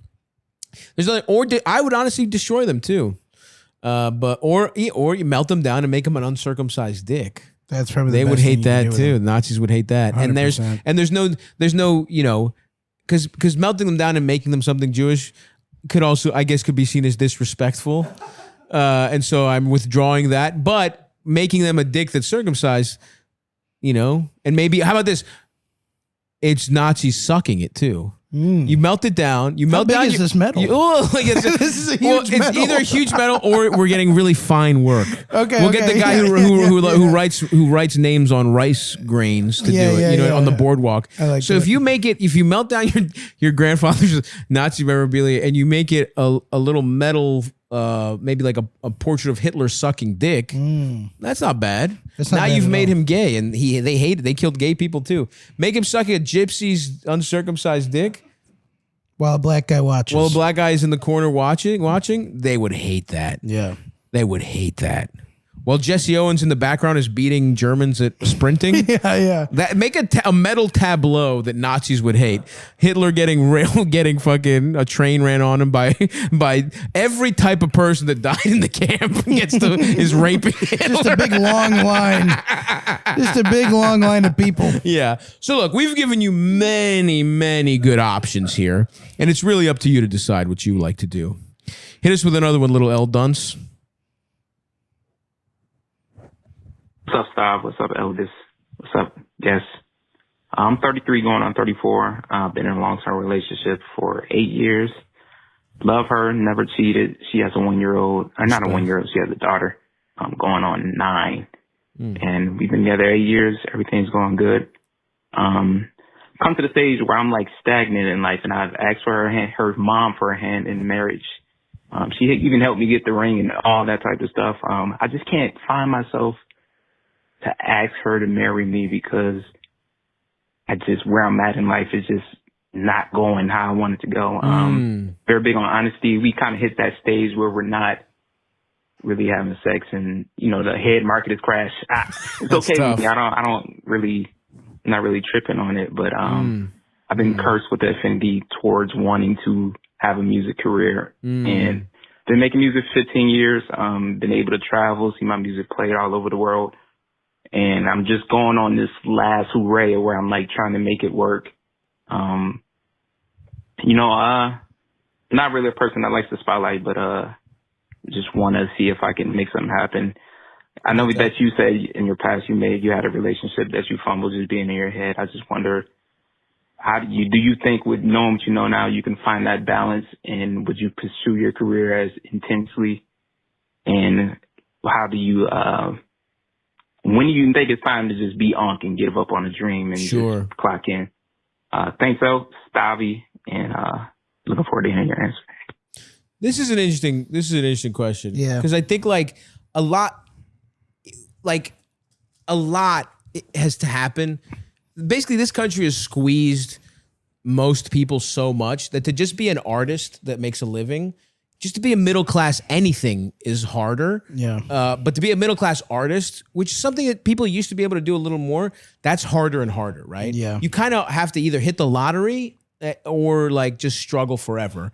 And I also get that. I get where he's coming from.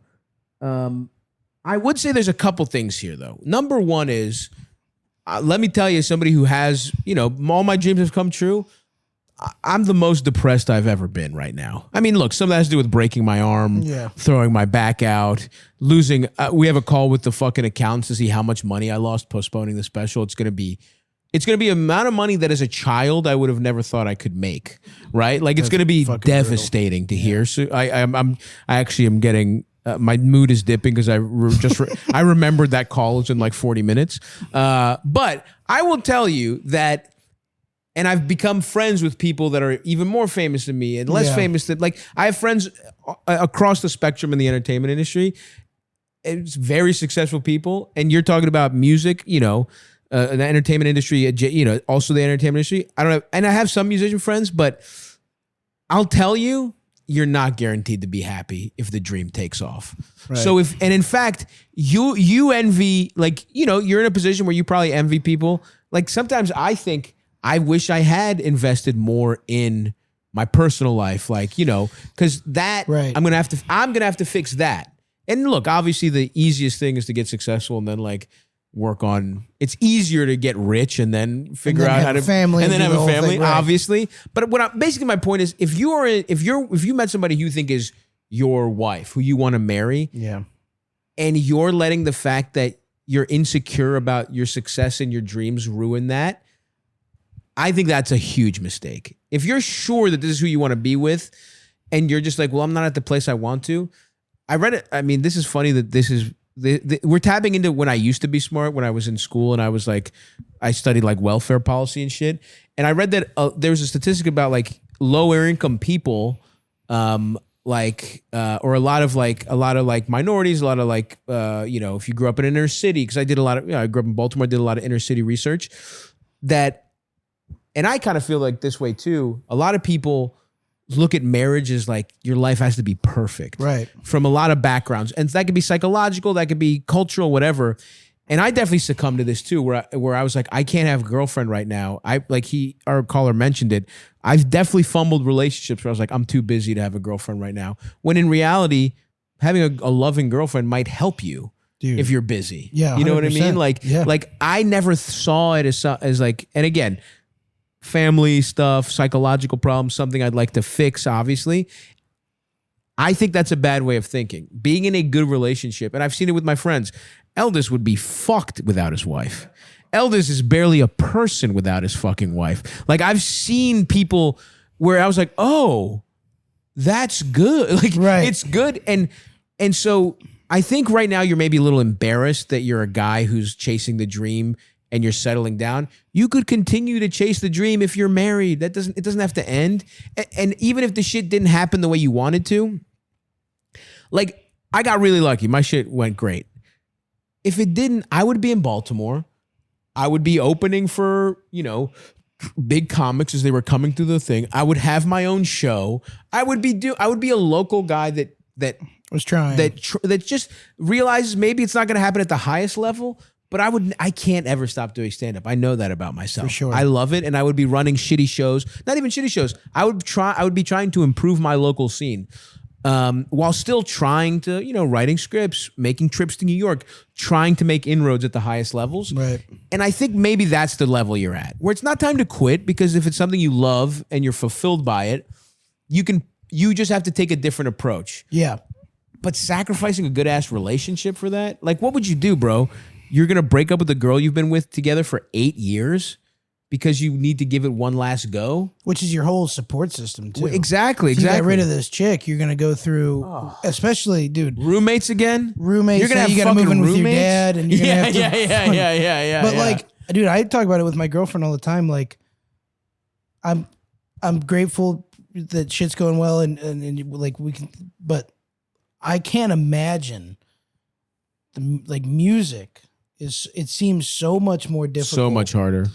And I mean, that sounds bad given this guy that kind of, but you have to, you have to have that support system. I mean, doing music where basically the first 10 years I think of playing music is playing somebody else's songs. Right. You don't even have, like what they say about comics being like, you're not even really a comic till you're 10 years in. Yeah. You doing music for 10 years is you only knowing how to play Brown Eyed Girl. Right. Like for a packed bar. Right.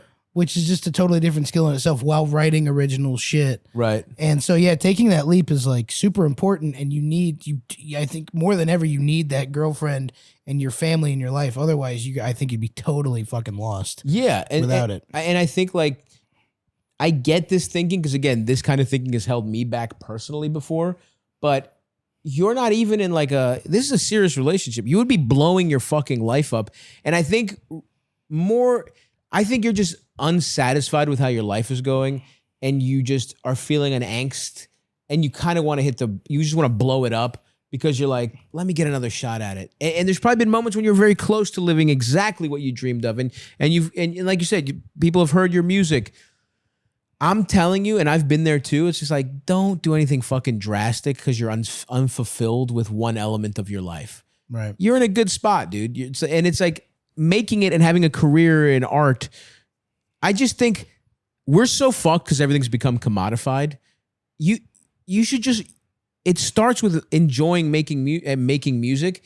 And that it would be sad. I'm never going to tell you like when you're saying when's the time to give up on the dream and, clock in.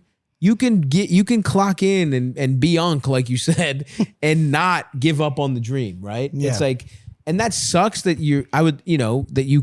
it would be not, obviously it would be better if shit was going, if you were getting everything you ever wanted out of music, but you're not even quitting. You're just shifting and trying to be a well-rounded person. Right. And again, you have something that's great. You are in a relationship that's really good. And I would just say before you do anything hasty, think about how you feel about your relationship, and if you're really just unsatisfied with other shit, which is the reason you're even considering blowing it up. But with the sparse information we have, without there being another angle to this, I think it would be really catastrophic for you to fucking break up. 8 years is not, that ain't nothing. That ain't like even a year. No, you that's know? a lot. That's kind of how I would put it. It's like, just keep chipping away at the fucking dream. It didn't happen the way you wanted it to, but it doesn't have to end. And even if you never really fully make it in the way you dreamed of when you were a kid, you could still find satisfaction and be creatively fulfilled while, by the way, having a type of happiness that maybe some people who did make it in the music industry don't have. You know what I mean? sure. Like that's a real thing.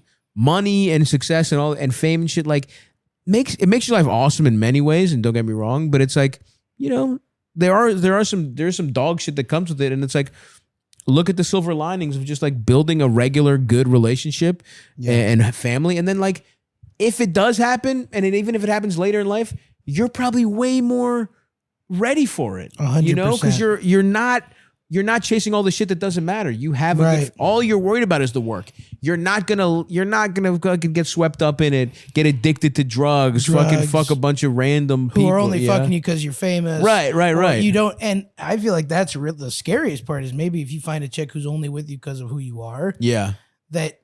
That's when I would feel the least sound in my relationship. Exactly. So, like, yeah, it's a great point to make. If like you are in the perfect place to really go for it, and remember, like, why you started doing it the first, that passion, that you had for it will get you to where I think you want to go more than just being like hungry with nothing but yourself. Right. Yeah. Totally agree with you. Yeah, hustle culture is fake. Grind, sacrifice, everything is fake. Michael Jordan, the greatest winner of all time. He looks sad in that documentary, bro. He does look sad. He looks sad. His son is somewhere doing cocaine trying to fuck Pippen's ex-wife. You know what I mean? Like that looks tough, bro. He's fucking Jordan's off the tequila. Like eyes are looking yellow as fuck. Like Tom Brady, his wife, he got cucked. He gave up a storybook life for one to get bounced in the divisional round with the Tampa Bay Bucks. He destroyed his family for one last divisional run playoff run. Like the guys that make it at the highest levels are lunatics who are unhappy. I mean, look, you quote the great John Candy here in Cool Runnings. Yeah, when he's like, when you make winning your whole life, you have to keep on winning. Yeah, that's a fucking because if you're nothing without that medal, yeah. Oh man, that was an awesome speech to get as a little kid. Fuck, I wish I had watched that specific scene more. If you're nothing without that medal, you'll never be enough when you have it. Yeah, fuck. I should have, because I watched that. I loved that movie growing up. Yeah, dude. But yeah, that's great advice. All right, yeah, dude. Don't fucking blow up your family to really give it a go for 2 more years before fucking then quitting. I can't wait to see his Grammy acceptance speech being like, Stavros told me to stick with my bitch ass wife, and I broke up with her, and now I'm a fucking billionaire. That would be awesome. If you prove me wrong, respect that would as be well. Cool as hell. I'm hoping for a Grammy speech with you, and you talk about how much you love your wife, and then you shout us out too. We're getting wholesome. You know, I'm becoming a wholesome guy. I think I blame my brother for having a child, and I'm trying to, you know, now I believe in love and families again. You know, I want a better world because my nephew's in it now. So, you know, and maybe I'm growing up again. It's pathetic to be the 40-year-old guy who's like, nah, dude, divorce your bitch and get pussy and work on some fucking fire tracks, dude. Nothing's more important than that. You have a fun one for us to go out on, little Eldons? Hey, Stav, first of all, I saw your show in Greensboro, and it was one of the funniest things I've ever experienced. Thanks, man. I've seen you a couple times before that, but the baby crying, that weird, like, metalhead guy that worked in IT or whatever, was incredible. And that is what Greensboro is like. I live, I'm from Asheville, and I saw that show as well. And kind of that's what Asheville is like, so. But I mean, yeah, the Greensboro show is incredible. Oh, thanks for coming to both, dude. I'm calling because I recently, in the last, 5 years, so I'm 40, I went back to school to be an x-ray tech, and I'm doing the travel thing, like people do travel nursing, and it's great. Like, I make the most money I've ever made in my life. Like I can actually pay off a bunch of debts and save money for the first time ever. It's a great job. I really enjoy it. But I was calling because I am a fatter man myself. And I was curious if you had suggestions of the best cities for fat people in the United States. I'm currently traveling in Portland, Oregon, and it's been incredible for That's a good one. That's a really good one. Lots of, getting lots of heads, getting more bread, Of course, double the bread, double the head. Life. And yeah, like being that's my mantra here, every year. Great city for it. But I was curious if you have other suggestions because I can go anywhere else in the country really. But I'd like to be in a place that he's a would treat traveling fat X-ray. man right, Dude, all right, thank you very much. This is incredible. And I really appreciate you and appreciate Elvis and whoever the guest is. All right, thank you. Bye. Wow. I've never heard of a traveling X-ray technician. I mean, our healthcare system is so fucking stupid. That makes no sense. We gotta call in the big guns X-ray for this. techs. Just pay local X-ray techs. That's insane. You're right. That's a job that probably shouldn't exist, but whatever. He's in a great position, actually, to be fat as fuck and be able to just Portland. Great Awesome. one. So I was just awesome there. setup. Yeah. Great place. Like I said, weirdly accepting of fat guys. I think a lot of people.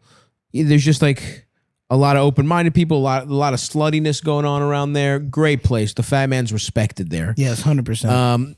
Where you're from, Chicago. Chicago might be the number one fat city in the fucking in universe. the world.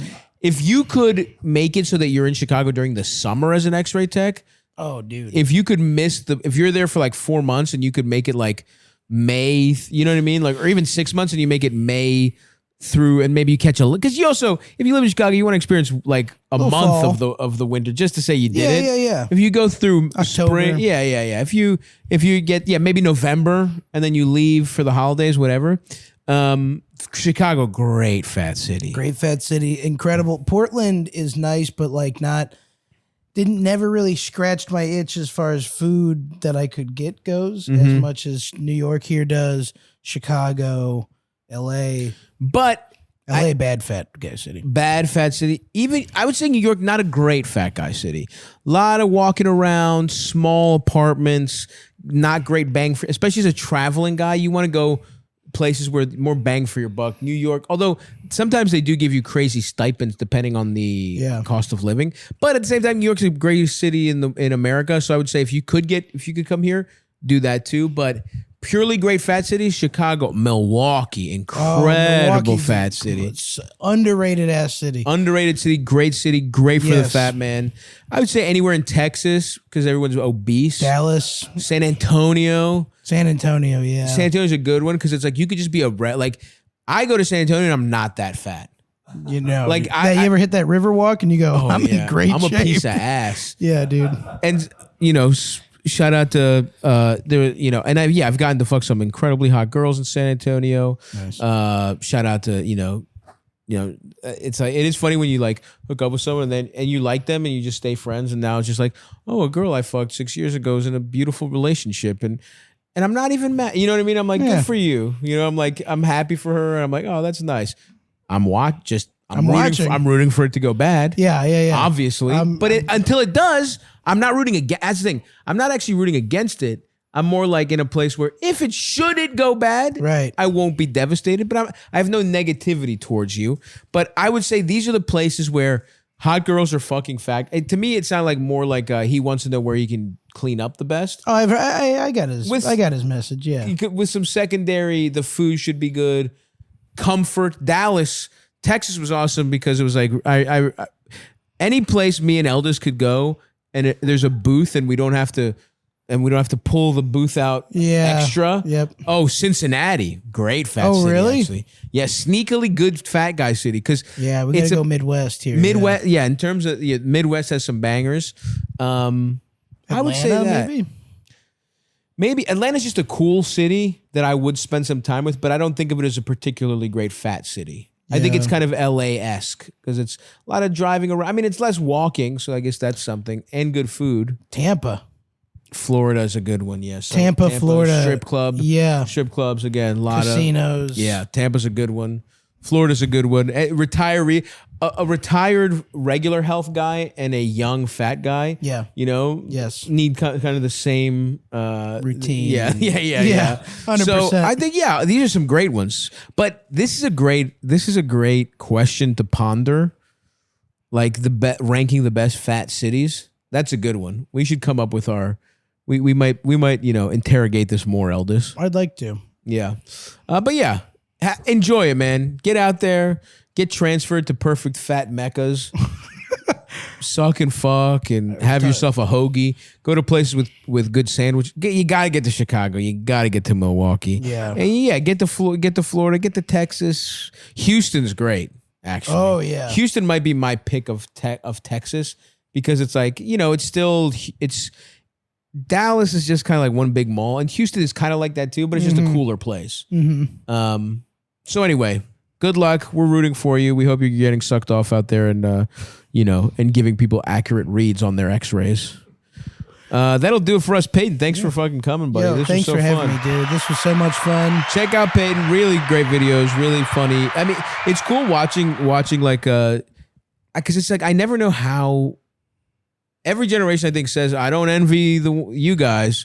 Every generation feels like, because I remember hearing this from Joe a little bit, where he was like, I feel like we were the last ones to be able to, and that's how I feel. But obviously, everybody just has to recreate the stuff. And you do. I like what you do online because I guess it's just, I feel bad for you because you just have to be so much more creative than like my generation of stand-ups did. Because all we had to do was just stand up. Right. But now it feels like you have to do some kind of short form internet content pretty much every day. Every day you have to pour a lot of creative energy into doing something, and unless you do, and you can't be crowd work. And you did something very smart because you're a newer comic who I think it's smart to save seeing you on stage. Yeah, you want people to see you on stage. You don't want them to see clips. You did something very smart where you just got good at making short one-person sketches. Yeah, and you worked within the limitations you did, and just do something.